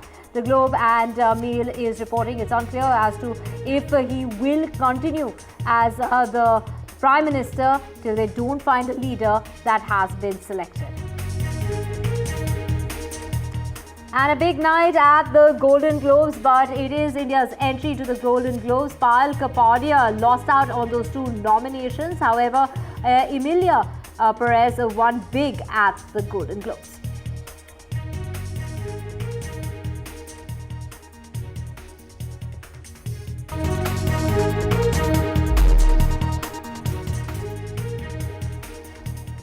Very good morning. You're watching NDTV 24/7. I'm Divya Vadva. Let's get to your top story, and that is in regard to the first day of the assembly session in Tamil Nadu, and it's AIADMK MLAs that were evicted from the assembly. Protests took place over the alleged rape case at the Anna University in Chennai, and the opposition there raking up that issue when it comes to the safety of women. Double standards as far as the Tamil Nadu assembly is concerned. Protests. This is what is being said by the opposition there. Of course, to get to know more on this, we have DMK spokesperson A. Sarvanan joining us. Sir, if you could just take us through what has really led to the eviction of the MLAs of the AIADMK. ADMK MLAs, they want to create an issue out of what happened at the Anna University, where action has been initiated. The culprit has been found and he has been arrested. And they've also approached the High Court, and the High Court has also formed a committee, a 3-member top police officials committee to investigate. A special investigation team has been formed and monitored by the High Court. But still, the ADMK is not satisfied. It's not satisfied with the outcome because they thought the DMK government will bungle up the investigation and they can make a political issue out of it. They were sorely out of sync. That is the reason now they want to make this an issue again and again. They said they want to get justice for the victim. We are saying the accused is arrested. What more justice is required at this stage? The investigation is going on. So we are asking whether you have faith in the High Court or not. The High Court has ordered the investigation on your petition. So why are you not waiting for the outcome of the investigation? The investigation is not done by the regular police. It is monitored by the High Court. But still, they're going to keep saying justice, justice, justice. They think it will stick on against the DMK government. And that is why they want to do this drama inside the assembly today. Also, Mr. Sarvanan, it is the problem, the issue that is being cited is the badges that they were wearing. These were badges that said, "Who is that sir?" That is the translation in English. So if you could take us to what is it that, really read on those badges that they were wearing? See, that's what Yaar the sir is what the badge, because the FIR narrates that the accused person was saying that he will speak to that sir. He is speaking to the sir or something like that. So these people are saying, who is that sir? That sir, somebody else is involved. If somebody else is involved, it will come out during the investigation. I don't know why the ADMK wants to preempt the investigation. That is what I pointed out, that the investigation is now carried out on the instructions under the monitoring of the High Court. If they don't have faith on the High Court, but sir, this was on expected lines, given the fact that this really comes on the heels of that rape incident, incidentally, that allegedly took place at the Anna University. The opposition there up in arms regarding the safety when it comes to the law and order situation, the safety, also drugs being an issue as far as Tamil Nadu is concerned. They're raking up that issue, demanding, of course, questions to be answered. Sir, that led to the eviction of the MLAs of the opposition party. What kind of, as far as the workings are concerned of the assembly session on day one itself, within minutes, the MLAs were evicted? See, that's what they want to bring up these false bogies of law and order, and people are not safe here. The government is giving a wonderful measure. They are ensuring that the common man is not affected at all. But the ADMK, they don't have anything to say against the administration. They are not able to raise any issues which will politically stick on the DMK. So they are raising this issue, this false bogey of law and order. And they say drugs happening, drugs. Tamil Nadu, not a single drug is manufactured in the state of Tamil Nadu. If any drug is coming into the state of Tamil Nadu, that is coming from the other state. It is the duty of the union government to stop these kind of drugs which come from the other states. And we all know that Gujarat is the gateway of drugs for the entire country. So their axe is to grind against they have their axe to grind against the union government, but they want to deflect that on the state government. That is where the issue starts. Right, Mr. Saravanan of the DMK there, hitting back at the opposition for raising the issue of the safety of women, demanding answers when it comes to the rape case that took place allegedly at the Anna University. We have my colleague Sam joining us as well. Sam, take us through what really happened and what really led to the eviction. It was a question of the badges they wore in protest of what's really happened in the state of Tamil Nadu. Divya, as the governor was making his short observation as part of his address before he walked out in protest from the Tamil Nadu Assembly, the key opposition AIADMK, led by former Chief Minister EPS, gathered on the well of the house with placards in their hand that said, "Who is that sir?" This is in connection with the recent alleged sexual assault of a woman student on the Anna University campus, and they raised slogans against the state government. And the speaker asked them to take their seats and calm down, but nothing worked. And then the speaker ordered their eviction, following which the marshals of the assembly moved them away. And outside the assembly, the AIADMK members continued to raise slogans and displayed the placards. And they say they don't have trust in the ongoing investigation, although it's ordered by the Madras High Court, investigated by a special investigation team with 3 women officers on the job. They say the ruling DMK is trying to shield, trying to safeguard somebody.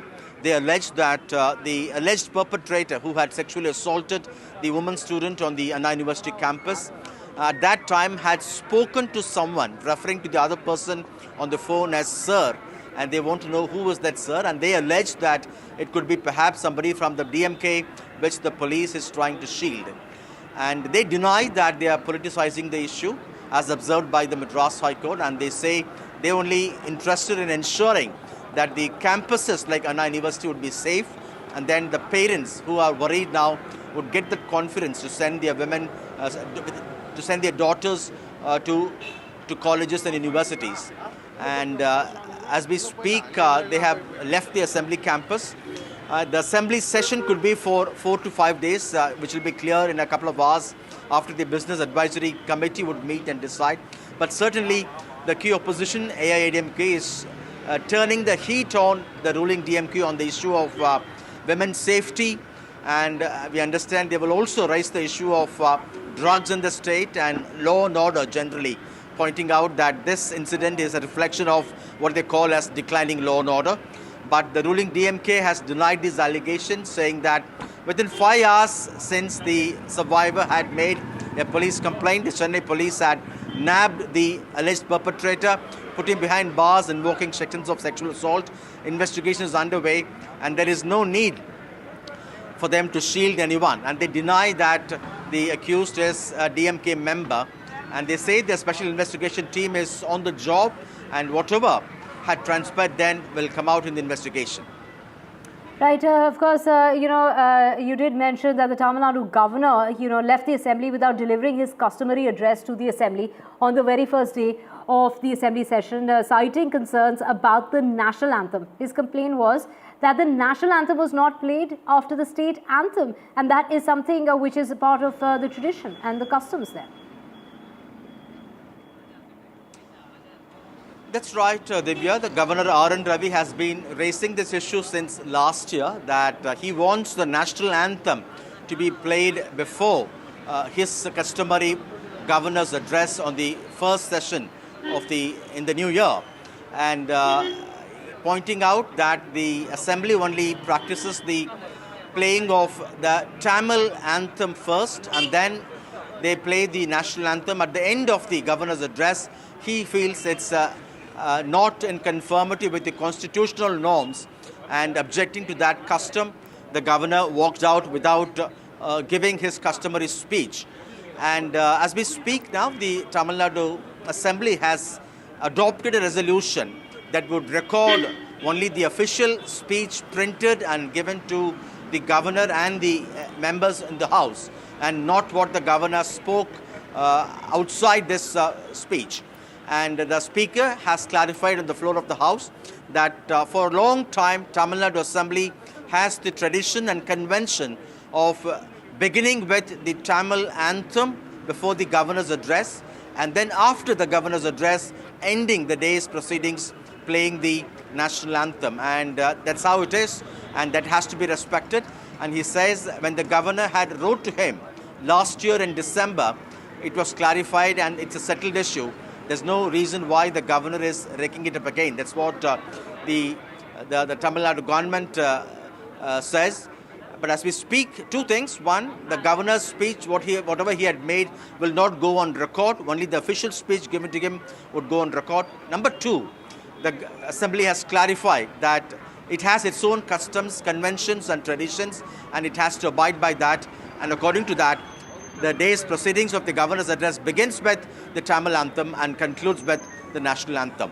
In fact, in 2023, Divya, Governor R.N. Ravi had skipped certain portions from the official speech given to him by the cabinet. He refrained from reading names of leaders like Periyar, Ambedkar, Annadurai, and phrases like Dravidian model. And also he had deviated from the speech parts that dwelt on the law and order in Tamil Nadu. And perhaps, and at that time too, Chief Minister M.K. Stalin had moved a resolution to record only the official speech given. And last year, the governor had completely skipped away from the speech given to him, went extemporaneous, and even at that time, the assembly had recorded only the official speech given to him. This time, interestingly, the assembly did not give a live YouTube link for the governor's speech, perhaps in an attempt to preempt any kind of speech the governor could make against the ruling DMK or the ruling party or the state government. And so now the speaker has ruled that the media should not report what the governor had spoken as part of the proceedings of the House, and should report only what was officially recorded. So that's the overall overview of what happened with respect to the governor's address. And the technical session or the official session and discussions would begin tomorrow. In a while from now, we will know for how many days would the session meet this time, after the Business Advisory Committee would meet. But all guns are trained towards the ruling DMK, with the AIADMK turning its heat on the ruling party, particularly over the alleged sexual assault at Anna University, which the ruling DMK denies it's trying to cover up or shield. Divya. Right, thank you so much for getting us all those details of what really transpired on the very first day, with, of course, the governor walking out because of the national anthem not playing, and then followed by the eviction of the AIADMK MLAs for carrying those placards asking who is the sir, and those are the questions being asked in regard to the alleged murder. This is the alleged rape assault case that took place at the Anna University, and of course questions being raised in regard to that assault case. Now switching tracks now in regard to KTR, who appeared before the ECB briefly but left within minutes. This was after handing over his statement. This as he wasn't allowed to appear with his legal team. His lawyer was not allowed. So the BRS leader had been summoned actually by the ACB in the Formula E race case, but but his lawyer was stopped from going inside, and which is why, do remember, the ACB on the 29th of December last year booked a case against KTR,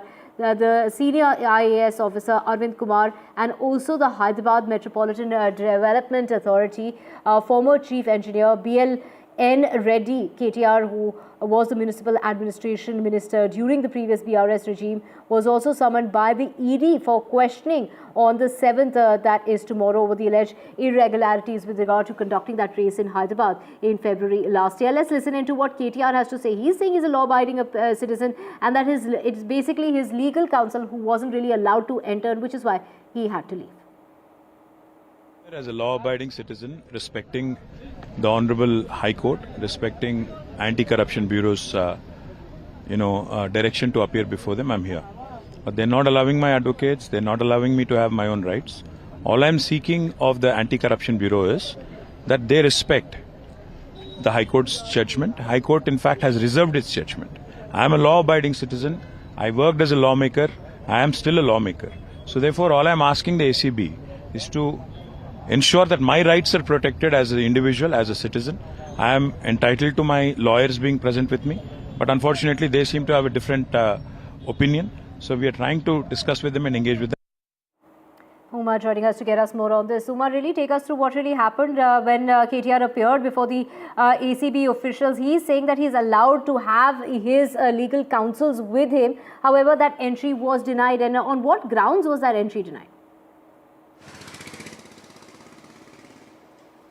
So high drama outside the Anti-Corruption Bureau office in Banjara Hills, where Mr. K.T. Ramarao came along with his legal team, and he was in fact outside the office and he was not allowed to go in with his legal team, and he sought the permission of the ACB to come in with his legal team, claiming that it is legal right, constitutional right to have his lawyer along with him, and the ACB reportedly did not give permission for that. So after standing, or rather waiting in his car for about half an hour outside the ACB office in Banjara Hills, he left. And subsequently, he has also spoken to the media, and he told multiple things. One, he said that he has submitted a letter to the ACB, and that's a statement that he was going to make before them as well. And that letter was handed over to the ASP of the ACB who had come out. And in the letter, he has specifically said that he has filed a quash plea in the High Court, and the verdict in that particular case is pending, and it has been reserved, in fact, by the court. And the ACB themselves have filed a very, very detailed, kind of play and submission in court regarding the quash plea itself. And since the verdict in that case is pending, he would like the ACB to postpone its questioning, abiding by the directions of the High Court, which in fact had also said that the ACB should not go ahead and arrest Mr. K.T. Ramarao. He says because the ACB had, despite that, summoned him, with respect, having respect for the law, he had decided to appear before the ACB. He cites the case of Patnam Narendra Reddy, one of his party colleagues who has been named as an accused in the Lagacherla case, where some collector and certain other officials were attacked, and subsequently it was alleged to be a BRS conspiracy. And he says the police had manufactured a letter as a confessional statement of Patnam Narendra Reddy, saying that he had also named KTR as an accused in the case. And he says, I do not want to be met with the same fate where they distort what I say and make up statements, and that's the reason why I want to protect my own constitutional rights and legal rights, and that's why I want my lawyer to be along with me. And since they are not allowing that, he's leaving the premises, and that's how Mr. K.T. Ramarao left the ACB office without entering the premises, even though he says that he had an intention to go inside and issue a statement before them. Of course, Mr. KTR has been A1 in this particular case, the ACB case, and A2 and A3 are also government officials in this particular case. And of course, the Enforcement Directorate has also booked a case, and they have asked him to appear before them on the 7th of January, which is tomorrow. Whether he's going to seek more time or give the same argument before them, that's something that we need to wait and see. Right, of course. What course of action is the ACB going to take in regard to calling him back, perhaps allowing him with his counsel, or making it very clear that he has to be, come by himself? Of course, we will keep tracking that story. Uma, stay with us for our next story as well, and that is in regard to the main accused in the murder of journalist Mukesh Chandrakar, whose body was found in a septic tank in Chhattisgarh last week. He has now finally been arrested from Hyderabad last night. He was a mastermind and is a distant relative and a contractor. He had been on the run since the incident came to light. And to get to know more on this, Uma with us. Uma, it is, the main accused in the case was apparently hiding at his driver's residence in Hyderabad. Yes, indeed. I have spoken to the Telangana DGP, Mr. Jitender, who confirmed that Mr. Suresh Chandrakar, the contractor who has been named as accused in the murder of the journalist Mukesh Chandrakar, he had come to Hyderabad along with his driver, and we do understand that he was staying at the residence of the driver possibly, and subsequently had left that place, and that is when the Chhattisgarh police, rather the special investigation team, seems to have arrested him. That's what the DGP of Telangana has told us. What we do know is that about 200 CCTV cameras were tracked, and about 300 mobile phone calls were in fact tracked by the SIT, which was probing into this, into trying to search the accused. The other accused in this particular case, Ritesh as well as Dinesh Chandrakar, both brothers of the contractor, have both been arrested as well. And we do know that Ritesh was arrested from the Raipur airport, and Dinesh and one more person who has been identified as Ramtek, he has also been arrested from Bijapur, and you would recall that Mr. Mukesh Chandrakar's body was found in a septic tank in a field belonging to Mr. Suresh Chandrakar, and what the police and investigators are telling us is that this is a conspiracy that was hatched in fact by Mr. Suresh Chandrakar, and Mukesh Chandrakar of course had been exposing a corruption in a road laying case as a contractor, which in fact had aired on NDTV on the 25th of December, and he was in fact a contributor to the NDTV news channel. Right, of course, and that had led to an inquiry, of course, in the case, and let's just get you more details on this with my colleague Anurag Dwari, but before that, let's just get your reaction from the SIT. के द्वारा पत्रकार साथी मुकेश चंद्राकर के हत्या की घटना में शामिल फरार आरोपी सुरेश चंद्रकर की देर रात हैदराबाद में हिरासत में लिया गया। साथ ही साथ इस प्रकरण में अब तक सुरेश चंद्राकर के अलावा 3 आरोपियों की गिरफ्तारी पहले की जा चुकी है, जिसमें रितेश चंद्राकर, दिनेश चंद्राकर एवं महेंद्र रामटेके शामिल हैं। साथ ही साथ मामले में विस्तृत पूछताछ की जा रही है। Formed to arrest Suresh Chandrakar, 11-member SIT headed by IPS Mayank Gujar, and they have reviewed around 200 CCTV cameras, more than 300 mobile numbers were tracked, and after that the police arrested Suresh Chandrakar from Hyderabad. He was hiding at his driver's place. His bank accounts were frozen, illegal construction owned by Suresh Chandrakar were demolished, and now the police they have arrested Suresh Chandrakar from Hyderabad, and he will be soon brought back to Bijapur. Right, switching tracks now to the national capital, and it's the Aam Aadmi Party versus the BJP's battle, with the BJP there doubling down on Sheesh Mahal. The BJP has slammed the Aam Aadmi Party over the CAG report with the massive cost of inflation as far as the chief of the Aam Aadmi Party, Arvind Kejriwal, is concerned. The BJP is demanding an account of the expenses. The CAG had raised 139 questions is what the BJP has gone on to claim.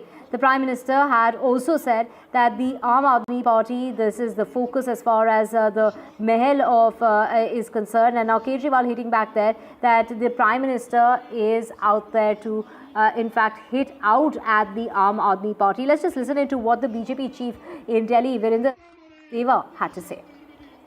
We are being joined by Delhi BJP President Mr. Virendra Sachdeva. During his press conference, the Delhi BJP has even brought out this large model of Sheesh Mahal, the house of ex-Chief Minister Arvind Kejriwal. Let's go straight to him. Sir, जिस तरीके से देखा जा रहा है, आपने CAG के कुछ रिपोर्ट का हवाला दिया है, आपने बताया है कि जिस तरीके से कैग के रिपोर्ट्स आए हैं वो 2022 तक के ही हैं और उसमें बहुत सारी इरेगुलरिटीज़ हैं, और ये भी आपने बताया है कि इसमें जो इन्वेंटरी है अगर उसको ऐड कर दिया जाए तो कई लाख और जो करोड़ों रुपए जो है वो उसमें बढ़ जाते हैं। देखिए, कैग की जो पहली रिपोर्ट आई है वो 2022 तक की है। उसमें कई सारे सवाल अरविंद केजरीवाल और पीडब्ल्यूडी डिपार्टमेंट से पूछे गए हैं। उसमें 139 सवाल तो इसी बात के लिए पूछे गए हैं कि इतना बड़ा आलीशान बंगला बनाने के लिए आपने परमिशन किससे ली है। हर व्यक्ति को उसकी कैटेगरी के हिसाब से मकान अलॉट किया जाता है। अरविंद केजरीवाल से पहले मदन लाल खुराना, साहिब सिंह वर्मा, शीला दीक्षित सब किसी न किसी बंगले में रहे हैं, लेकिन अरविंद केजरीवाल को भ्रष्टाचार की इतनी भूख थी, इतना बड़ा आलीशान बंगला बनाते हैं और उस बंगले पर अवैध रूप से बिना सैंक्शन ऑर्डर लिए बार बार पीडब्ल्यूडी से उसमें कंस्ट्रक्शन का काम बढ़ाया जाता है। अभी आप उनका बंगला दिखा रही हैं, ये कारें दिखा रही हैं, मैं इसमें मिसिंग कर रहा हूँ, वो ब्लू वैगन आर दिखाई नहीं दे रही अरविंद केजरीवाल की, जिसे लेके वो घूमते थे। लेकिन गाड़ी नहीं लेने वाले आज 4-4, 6-6 गाड़ियों के मालिक हैं। इस बंगले को बनाते समय जिस तरह से भ्रष्टाचार किया गया है, ये 2022 तक की सीएजी की रिपोर्ट बता रही है। Right, Anushka, joining us to get us more on this. Anushka, take us through this new war of words when it comes to the BJP making claims as far as the residence of the ex-Chief Minister of Delhi is concerned, claiming that there was a massive cost inflation when it came to that residence of Arvind Kejriwal in the civil lines area of Delhi.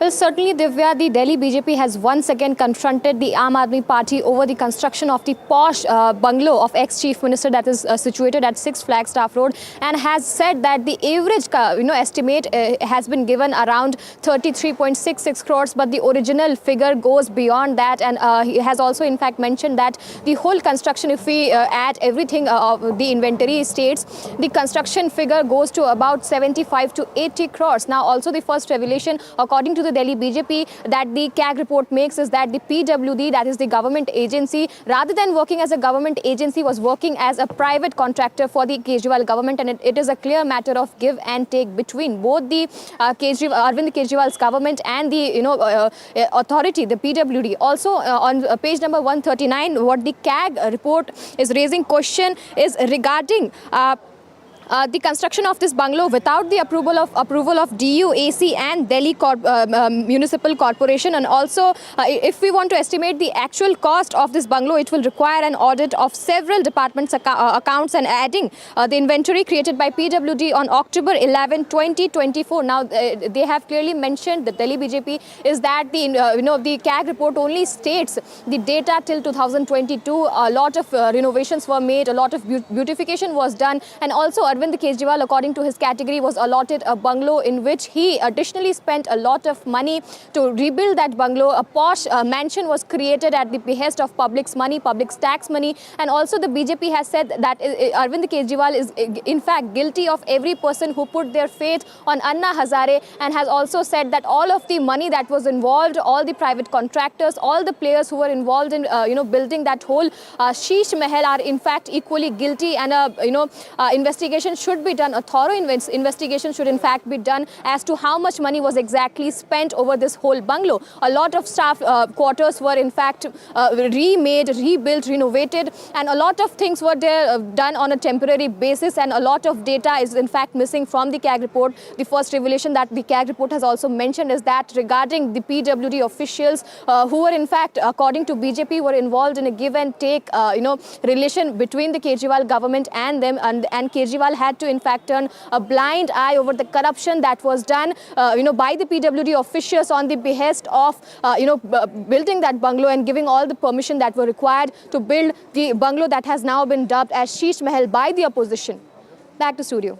Right, to get to know more on this, we have Mihir Mishra, political analyst, joining us. Mihir, when we talk about that CAG report on Delhi former Chief Minister's residence in the civil lines area, the cost of renovation that went up by 4 times. We're talking about that original cost, which is supposed to be a little over 8 crores, went up to over 33 crores. And from what we're hearing is that 1.81 crore rupees was paid to consultants alone. So what would you say in regard to that report that's come out, where approvals were sidestepped for higher billing? And we're talking about, the kind of money that was spent, in terms of especially the curtains, the gym. How would you respond to that? Actually, Divya, intent is very important in politics, actually. And we all know that Delhi is, just polls are around. So timing, the timing of this calculated kind of leakage of this report, that is suspicious. Okay. as far as we all know, 2 days ago also Prime Minister Modi gave speech and for 43 minutes he constantly accused Kejriwal, Mr. Kejriwal and Aam Aadmi Party convener that he Sheesh Mahal, blah blah blah blah. But actually this, which I can only say at this point of time, that this is a media creation and narrative, something like that. You have all the agencies, you have and we all say how blatantly this government, central government, used this all kind of tools. We still remember that, CBI remark, Supreme Court remark, case, pirate, something like that. So actually all agencies have all the tools. You go and you inspect this thing if you think this is something like that. And Arvind Kejriwal, former Chief Minister of Delhi, he himself clarified this thing. He clearly, in a very strong rebuttal, he said, Sheesh Mahal remark, one who builds the house for 2,700 crore for himself, travels in an airplane worth ₹8,700 and who wears a tailor suit, talking about... Sir, the allegations against Arvind Kejriwal is from muffler man to mansion man. Of course, when you talk about this splurging as far as this residence of the former Chief Minister is concerned, in comparison to the promises of simplicity, that is what Arvind Kejriwal speaks of. How do you justify 96 lakh rupees which was spent on curtains, 39 lakh rupees spent on kitchen equipment, and more than 18 lakhs spent on gym equipment at the residence of the former Chief Minister, who only promises of simplicity. He says he's a simple man. How does this justify this? Same formula we should apply also on Prime Minister Modi. He was claiming that he is chowkidar. Okay. Now what is the kind of suits he is wearing? And opposition has same allegations against him. We should not forget that. We also know that we are just on the verge of election. Delhi is going to poll, deciding to who is going to rule Delhi next. And since last 12 years, there is only one political party which actually worked there on the ground. As far as we all know, they are not talking about development. They are not talking about, mohalla clinics. They are not talking about schools. They are not talking about education. They are not talking about infra. They are only saying... Sir, but this is Delhi's blah, blah. taxpayer money. The money of the Delhiites has gone into it. Of course, with the BJP, they're reacting, saying that this should now become a tourist spot because the taxpayers should come and see where their money was actually spent on. Because this kind of money, these exaggerated figures that we're talking about, for any layman who doesn't really even understand how much it costs for the services that have been provided to making of that residence, for the renovation of that residence, it's absolutely absurd and unheard of. Thank you so much for speaking with us. Okay. And with that, we're slipping into a very short break. We're back with a whole lot more on the other side. Do stay with us.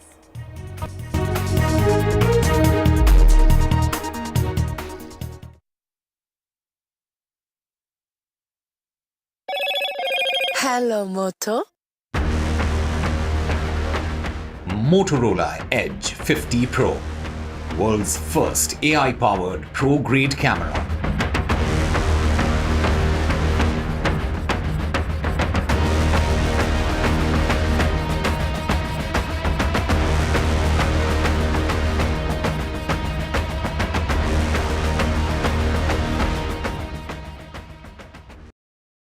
I've been reporting on all issues big and small from Andhra Pradesh, Telangana, rest of South India, bringing you all the action, all that you need to know, all that you want to know. The energy of Maximum City is infectious. I bring in that energy in our news coverage from financial capital Mumbai. Covering from the southernmost part of India over the last 23 years, I bring in-depth and 360-degree coverage from the Dravidian heartland. The land of Mishti is also known for its bitter politics. I have seen much water flow under the Howrah Bridge, covering Bengal in all its vivid colors.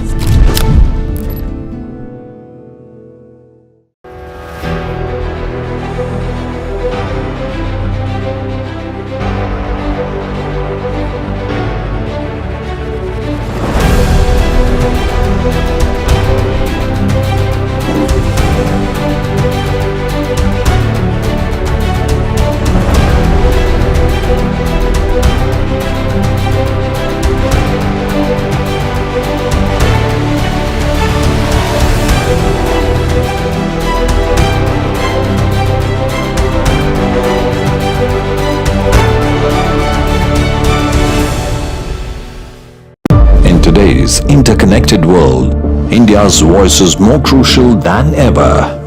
When India speaks, the world listens. At NDTV World, we are that voice, bringing you intelligent and insightful news from India and beyond. From geopolitics and diplomacy to economic shifts, migrations, tech disruptions, and the stories of our diaspora.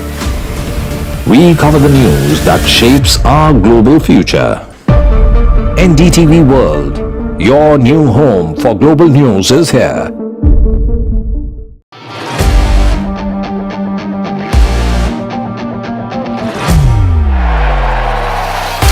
All set for Trump 2.0.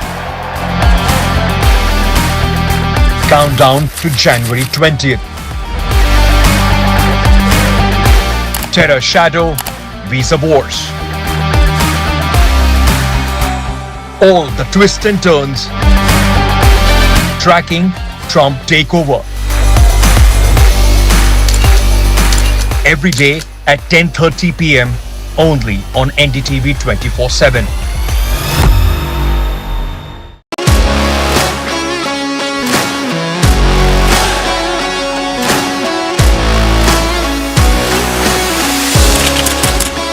We are able to maintain the democratic fabric and the democratic system. I want to do something that can make a difference. लगातार जनता की आवाज को सरकार तक पहुंचाने का काम मैं करता हूं.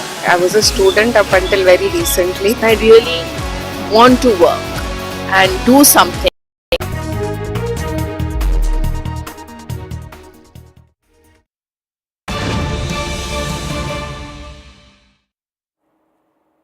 Let's get you the latest as far as the markets are concerned. The markets stumbled in trade with the Nifty and the Sensex declining nearly 1% with the spotlight on earnings and macro data. To get to know more on this, we have Sakshi joining us. Sakshi, what's really causing this decline? Is the virus that China has hit by have anything to do with this? Well, first, like you said, markets tumbling in trade, the Nifty and the Sensex declining nearly 1%, the Sensex now tumbling over 700 points as we speak, the Nifty tumbling over 200 points. We have seen across sectors really the pressure being witnessed, or across heavyweights as well as broader markets, we can see the stocks trading in the red. So now, as far as what really has led to this decline, well, we spoke to experts and they believe that, yes, remember, we are expecting Q3 earnings, we are expecting a lot of macro data in the coming week. So those factors are impacting the market sentiment. Having said that, like you mentioned, one cannot negate what is happening across the world. So global cues are also being tracked very, very closely by analysts as well as all alike as far as investors are concerned as well. So for the moment, markets clearly reacting to global news, the spotlight on earnings and macro data. Remember, many are not expecting this earnings season to be as strong, and that really is denting sentiment. Right. Thank you so much, Sakshi, for joining us with those details. Switching to international news now, and Canadian Prime Minister Justin Trudeau is expected to announce his resignation as the leader of the Liberal Party. The Globe and Mail is reporting that Trudeau has, of course, been under major pressure from elected lawmakers in his party to quit for months now. It has increased further when his finance minister and deputy prime minister stepped down. This is, quite a blow as far as the Liberal Party is concerned, which is becoming highly unpopular by the day. Trudeau's resignation would trigger a race for the party leadership, with the winner becoming the Prime Minister. My colleague Maha has the details. A lot of his party members also blame Justin Trudeau specifically for the unpopularity of the Liberal Party. They feel that the economic situation in the country was not properly handled. There was rising inflation, housing crisis, because of which the party has been left vulnerable now electorally. And that is why there were calls for a leadership change in the Liberal Party. These calls have been made for the last over 6 months. Members of his party, as well as members of parliament of the Liberal Party, have been calling for his resignation as the party leader and have been asking for a fresh leadership to take them into the next election. But his situation became even more tenuous after his close ally, the Deputy Prime Minister and the former Finance Minister, Chrystia Freeland, resigned. She said that Justin Trudeau wanted to change her ministry, but she chose to step down from the cabinet instead. Since then, the NDP that had initially been supporting the Trudeau government, the minority government from the outside, but they had, remember, withdrawn that outside support in September. However, they were supporting the government on a case-by-case basis in Parliament. The leader of that party, Jagmeet Singh, had also said that he will bring a non-confidence motion against the Trudeau government come the 27th of January, when the House of Commons would have met again. That is when the situation for Justin Trudeau became absolutely difficult to continue with. Justin Trudeau realized that his party is not going to survive this non-confidence motion, because another important opposition party, Bloc Québécois, also said that they will not be supporting the government this time around. And it is under these circumstances now that reports are coming in, specifically Globe and Mail reporting, citing 3 sources, that Justin Trudeau is going to step aside as the leader of the Liberal Party, which means that he will no longer remain the Prime Minister. However, there is no clarity yet on who could take over and whether this is going to save the government, because the NDP has clearly said that even if there is a change in leadership, they will continue to go ahead with their non-confidence motion, and because they want this government to go immediately and fresh elections to be.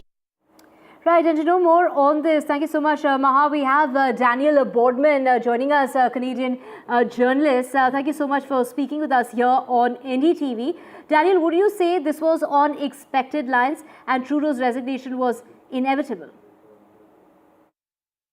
It's a bit of a strange thing, because if it was any other leader of any other party at any other point in Canadian history, he would have been forced to resign, I mean, years ago. But especially like the most recent scandals with, his own deputy prime minister saying pulling the whole "you can't fire me, I quit" shtick. And the fact that over half his own caucus has come out against him. I mean, any other leader of any other party would have been forced to resign instantly. But this is Justin Trudeau. This is the modern Liberal Party. This is modern Canada. And he seems to have no shame in any way. So he's very willing to sort of grasp onto power by any means necessary. So the rumors that he's set to resign could be true. I mean, it wouldn't be shocking. I mean, any other politician in this scenario would be forced to resign. The government is completely untenable. But in sort of a weird way, the fact that Canadian parties can be whipped and very much controlled by their leaders. So between the two of them, between Justin Trudeau and Jagmeet Singh, if both of those two don't want an election, it is still possible to kind of hold out until October. But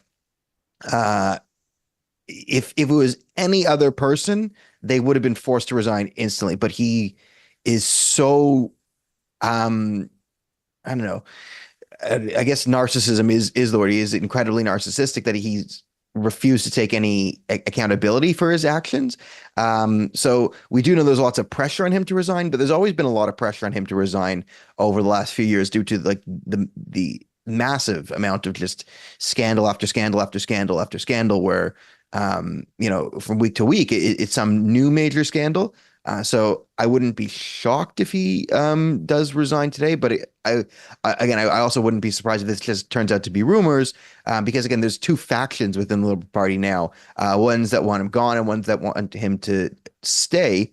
So this is just a rumor, and it's not so far-fetched that someone who's part of the anti-Trudeau faction could leak a rumor to the Globe and Mail to put more pressure on him to try and force him to resign and enforce a leadership. But again, this is all rearranging deck chairs on the Titanic for the Liberal Party. They're projected to get 6 seats, and if they change Trudeau as leader, maybe they could get 15 seats out of 333. I mean, they're still going to get obliterated electorally. So, what's the difference between 6 and 15? Right, Daniel, also reports coming in of Trudeau's advisors trying to save him. Will they manage to pull it off is the big question. Will he really remain as the Prime Minister till they don't find another selected leader? What really is the way forward? We're all kind of in uncharted territories here. Like, no one's really sure. Like, it might be technically possible to stay on as Prime Minister, but like resign as leader. But I don't. Like in practicality, that's never happened. When you resign as leader of the party, there's a new interim leader of the party, and they would then become Prime Minister. but again, all of this is very, very unpopular with Canadians. Canadians know that Donald Trump's administration is coming in on the 20th. He does despise Justin Trudeau and Chrystia Freeland and pretty much everyone in the Liberal Party, for good reason. I mean, they spent the last 10 years, 8 to 9 years, let's say, just Trump bad as a key part of their foreign and domestic policy. So it wouldn't be shocking if again, the Liberals get in and pull some sort of shenanigans where he's still prime minister but not leader. But it would make no sense. Again, we're all in our uncharted territory here. The government should have collapsed months ago, and should collapse any minute now. But it requires the leader of the Liberal Party to have no shame, no love of country, no love of party, no love of anything other than himself. And that's kind of what we had. So this is pretty indicative of Justin Trudeau, just no regard for even his own Liberal Party, which he claims to care about. So he'll burn down the country. We all know that. But now he showed he'll burn down the Liberal Party, just to, I don't know, be king of Canada for a few more months. Like, I think he really loves being president of the G7 this year, and calling him president. He's going around calling himself president of the G7. This is things Trudeau loves. Trudeau loves international nonsense. He wants to be chief UN ambassador to social justice, climate change feelings. This has always been a major goal of his, is to be like internationally recognized as some sort of vapid international head of something. So with the G7 set to come to Canada, I mean, this is sort of his fantasy, is to just call himself captain and president of the G7. And very much, if you can tell in Canada, he very much enjoys declaring himself president of the G7 right now. So I think that's, it's crazy to sound, that kind of is, I think, his primary motivation going forward, is he wants to have the G7 in Canada and, sort of pretend he's king of the world for a week. But is that enough to keep the entire government in place? We'll find out. But again, we're in uncharted territory in Canada, because any other leader would have been forced out months ago by some of these scandals. But he's just kind of just showed that if I just ignore the scandals and blame it all on Stephen Harper or Pierre Poilievre or Donald Trump or someone else, or Indian foreign interference, right? It's the Indian government's reason why I'm unpopular with Canadians, so I'm not going to resign because Canadians love me. They're just being tricked by Modi or something into not liking me. These are all semi-possible Trudeau explanations to his behavior. Right. Thank you so much, Daniel, for joining us with all those details. We will keep coming back to you for more on that. Moving on now to news coming in from the United States, and it's National Security Advisor of the US, Jake Sullivan, who is set to visit India to take stock of the India-US initiative on critical and emerging technologies. This is going to be a landmark initiative as far as the two countries are concerned in areas of emerging technologies such as artificial intelligence, and as well as semiconductors, biotech and defense innovation. This will be the last high-profile visit to New Delhi from the outgoing administration of Joe Biden. And to get to know more on this, we have my colleague Vishal joining us. Vishal, take us through what all is on the agenda. So as far as the latest reports are concerned, Jake Sullivan will be speaking with Indian counterparts on various issues such as artificial intelligence, space, civil obedience, and also the fact that China is supposed to be constructing humongous dams in Tibet. So India is also concerned with these projects. These are supposed to be the world's biggest dams, and India and other countries are concerned that there could be severe environmental impacts due to these construction of these dams. So US and other countries in the Pacific region, they're all concerned and they want China to respond to it. India has also conveyed that message that it is concerned about the construction of these dams. So these are some of the biggest points that could be discussed in the meet. So this is mostly a handover meeting, because this will be the last meeting between the Biden administration officials and Indian officials, because soon Donald Trump will be the president and he will have his set of diplomats and officials. So this will probably be the last meeting between both the sides. So a lot of areas will be coming up. As I mentioned, environmental issues and all, and artificial intelligence, space, all of that will probably figure in this visit. Right, thank you so much, Vishal, for joining us with those details. Moving on to the Golden Globes, and it was Payal Kapadia who was nominated at the Golden Globes with 2 nominations for her movie All We Imagine as Light. Kapadia lost the Best Director award to Brady Corbett for The Brutalist, and also her chance for making it. She, of course, did create history when it came to the first Indian person who has, in fact, been nominated in the Best Director category. She was nominated also in the Best Motion Picture Non-English Language. Well, she did lose out on those 2, but has created history at the Golden Globes. Well, the Best Motion Picture goes to The Brutalist, and it's Zoe Saldana who won for her supporting role in Emilia Perez. Emilia Perez won big at the Golden Globes, and it was Demi Moore who won her first Golden Globe in 45 years. She won her Best Performance by a female actor in a motion picture, musical or comedy. Well, my colleague Abira has details of who all won and who all lost. Award season has kick-started with the Golden Globes 2025, and the big winners today have been Emilia Perez, who has won 4 Globes today, and we have Shogun, who has won 4 Globes. Let me just take you through. Shogun has won Best Male Actor, Best Female Actor in a Drama Series, TV Series, Best Performance by a Male Actor in a Supporting Role, Best TV Drama, while Emilia Perez, the film, has won Best Supporting Actress, Best Non-English Language Film, Best Original Song, Best Musical or Comedy Film. We all know Payal Kapadia had been nominated, and she has made history just being nominated, because, you know, she's the first Indian filmmaker being nominated as Best Director. Her film All We Imagine as Light is being loved by everybody all over the world at different international film festivals. She has been winning awards. She was also in the list of Barack Obama's must-watch film of 2024. So, you know, she's already making us proud by just being nominated. She did lose out to both the categories, but nonetheless, we are extremely proud of her. But other than that, let me take you through what happened at the Golden Globes. Some great moments coming in. My favorite personally was the Demi Moore coming on stage and giving a heartfelt speech. She said that it is after 45 years of her career that she has come on stage and accepted an award. She has been given an award. She also said at one point of her career, around 30 years back, she was told by a filmmaker she's only a popcorn actress, and that's when she lost all hope of ever winning any award. But today there she was. She won it for the substance, and she stood there and gave a wonderful speech, something that everybody would remember for years to come. Right, Demi Moore there winning that award, of course, looking $1 million. And of course, also on the red carpet was Selena Gomez, who made an appearance for the first time with her fiance, and it was Timothée Chalamet who was seen with his girlfriend Kylie Jenner at the Golden Globes. So thank you so much, Abira, for getting us those details. We will keep tracking more as far as the Golden Globes after party is concerned. For now, we're slipping into a short break.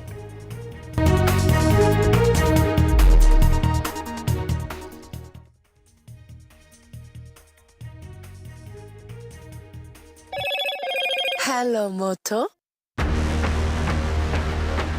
Motorola Edge 50 Pro, world's first AI-powered pro-grade camera.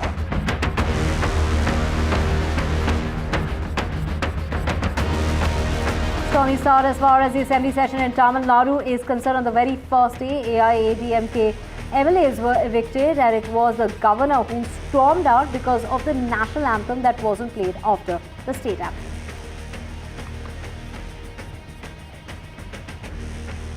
Turbulent stormy session, and the governor there, demanding that the national anthem be played after the state anthem, and which is why, without giving that customary address at the assembly session of Tamil Nadu, the governor, R.N. Ravi, stormed out. Formula E race case Pro picks up as the BRS leader KTR appeared before the ACB but left within minutes because his legal counsel, his legal team, wasn't allowed. And Suresh Chandrakar, the prime accused in the murder of Mukesh Chandrakar, has finally been arrested. He was apparently absconding since the body was found in that septic tank, but he apparently was hiding at the residence of his driver.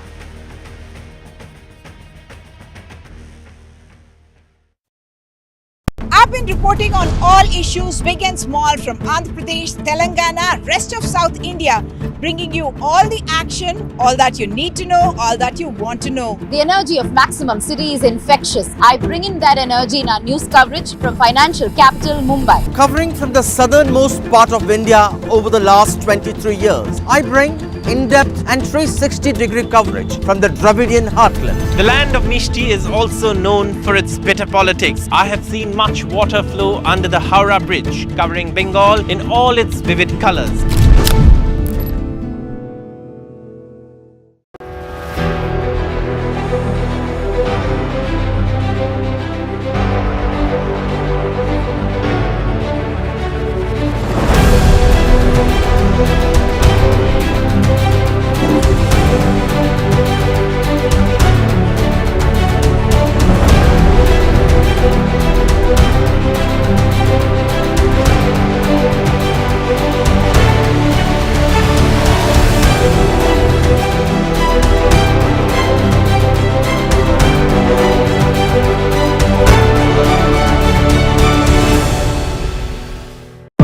today's interconnected world, India's voice is more crucial than ever. When India speaks, the world listens. At NDTV World, we are that voice, bringing you intelligent and insightful news from India and beyond. From geopolitics and diplomacy to economic shifts, migrations, tech disruptions, and the stories of our diaspora. We cover the news that shapes our global future. NDTV World, your new home for global news is here.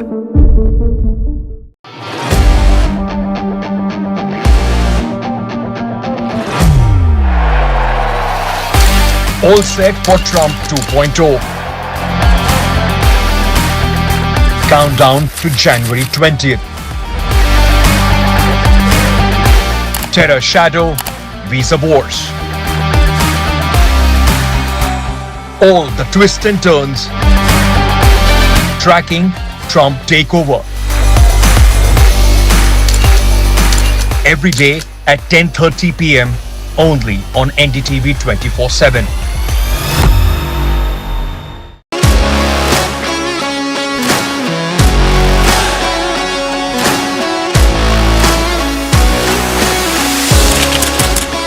We are able to maintain the democratic fabric and the democratic system.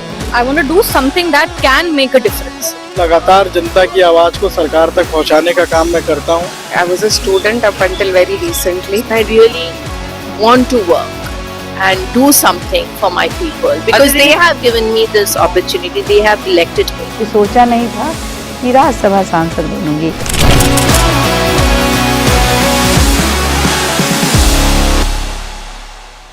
I've been reporting on all issues big and small from Andhra Pradesh, Telangana, rest of South India, bringing you all the action, all that you need to know, all that you want to know. The energy of Maximum City is infectious. I bring in that energy in our news coverage from financial capital Mumbai. Covering from the southernmost part of India over the last 23 years, I bring in-depth and 360-degree coverage from the Dravidian heartland. The land of Mishti is also known for its bitter politics. I have seen much water flow under the Howrah Bridge, covering Bengal in all its vivid colors.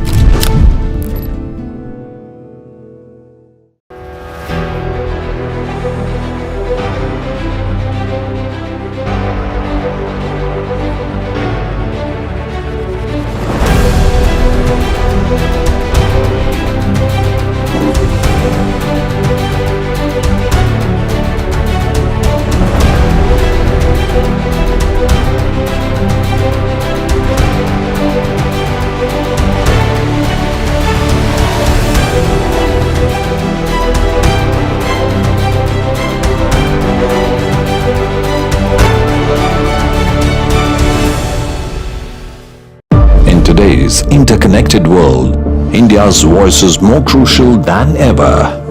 When India speaks, the world listens. At At NDTV World, we are that voice, bringing you intelligent and insightful news from India and beyond. From geopolitics and diplomacy to economic shifts, migrations, tech disruptions, and the stories of our diaspora. We cover the news that shapes our global future. NDTV World, your new home for global news is here.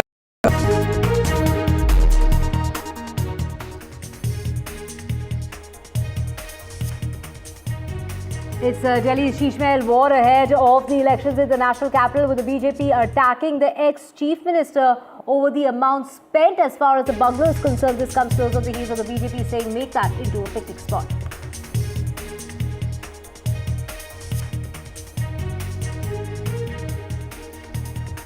Stormy start to Tamil Nadu's assembly session. AIADMK MLAs were evicted from the state assembly for carrying placards and badges in regard to the alleged rape case at the Anna University in Chennai. And a turbulent start to the assembly session in Tamil Nadu, with the governor there walking out because the national anthem was not played after the state anthem, which resulted in R.N. Ravi walking out. Suresh Chandrakar, the prime accused in the murder of Mukesh Chandrakar, a Chhattisgarh journalist, has been taken into custody by the SIT from Hyderabad. He was apparently hiding out at his driver's residence. Markets tumble in trade. Nifty and Sensex decline over 1%. The Sensex slides over 1,000 points. Embattled Canadian Prime Minister Justin Trudeau is likely to resign as the Liberal Party leader amid growing calls within the party for him to step aside. It's still unclear whether Trudeau will resign immediately or stay on as the Prime Minister until a new leader is selected.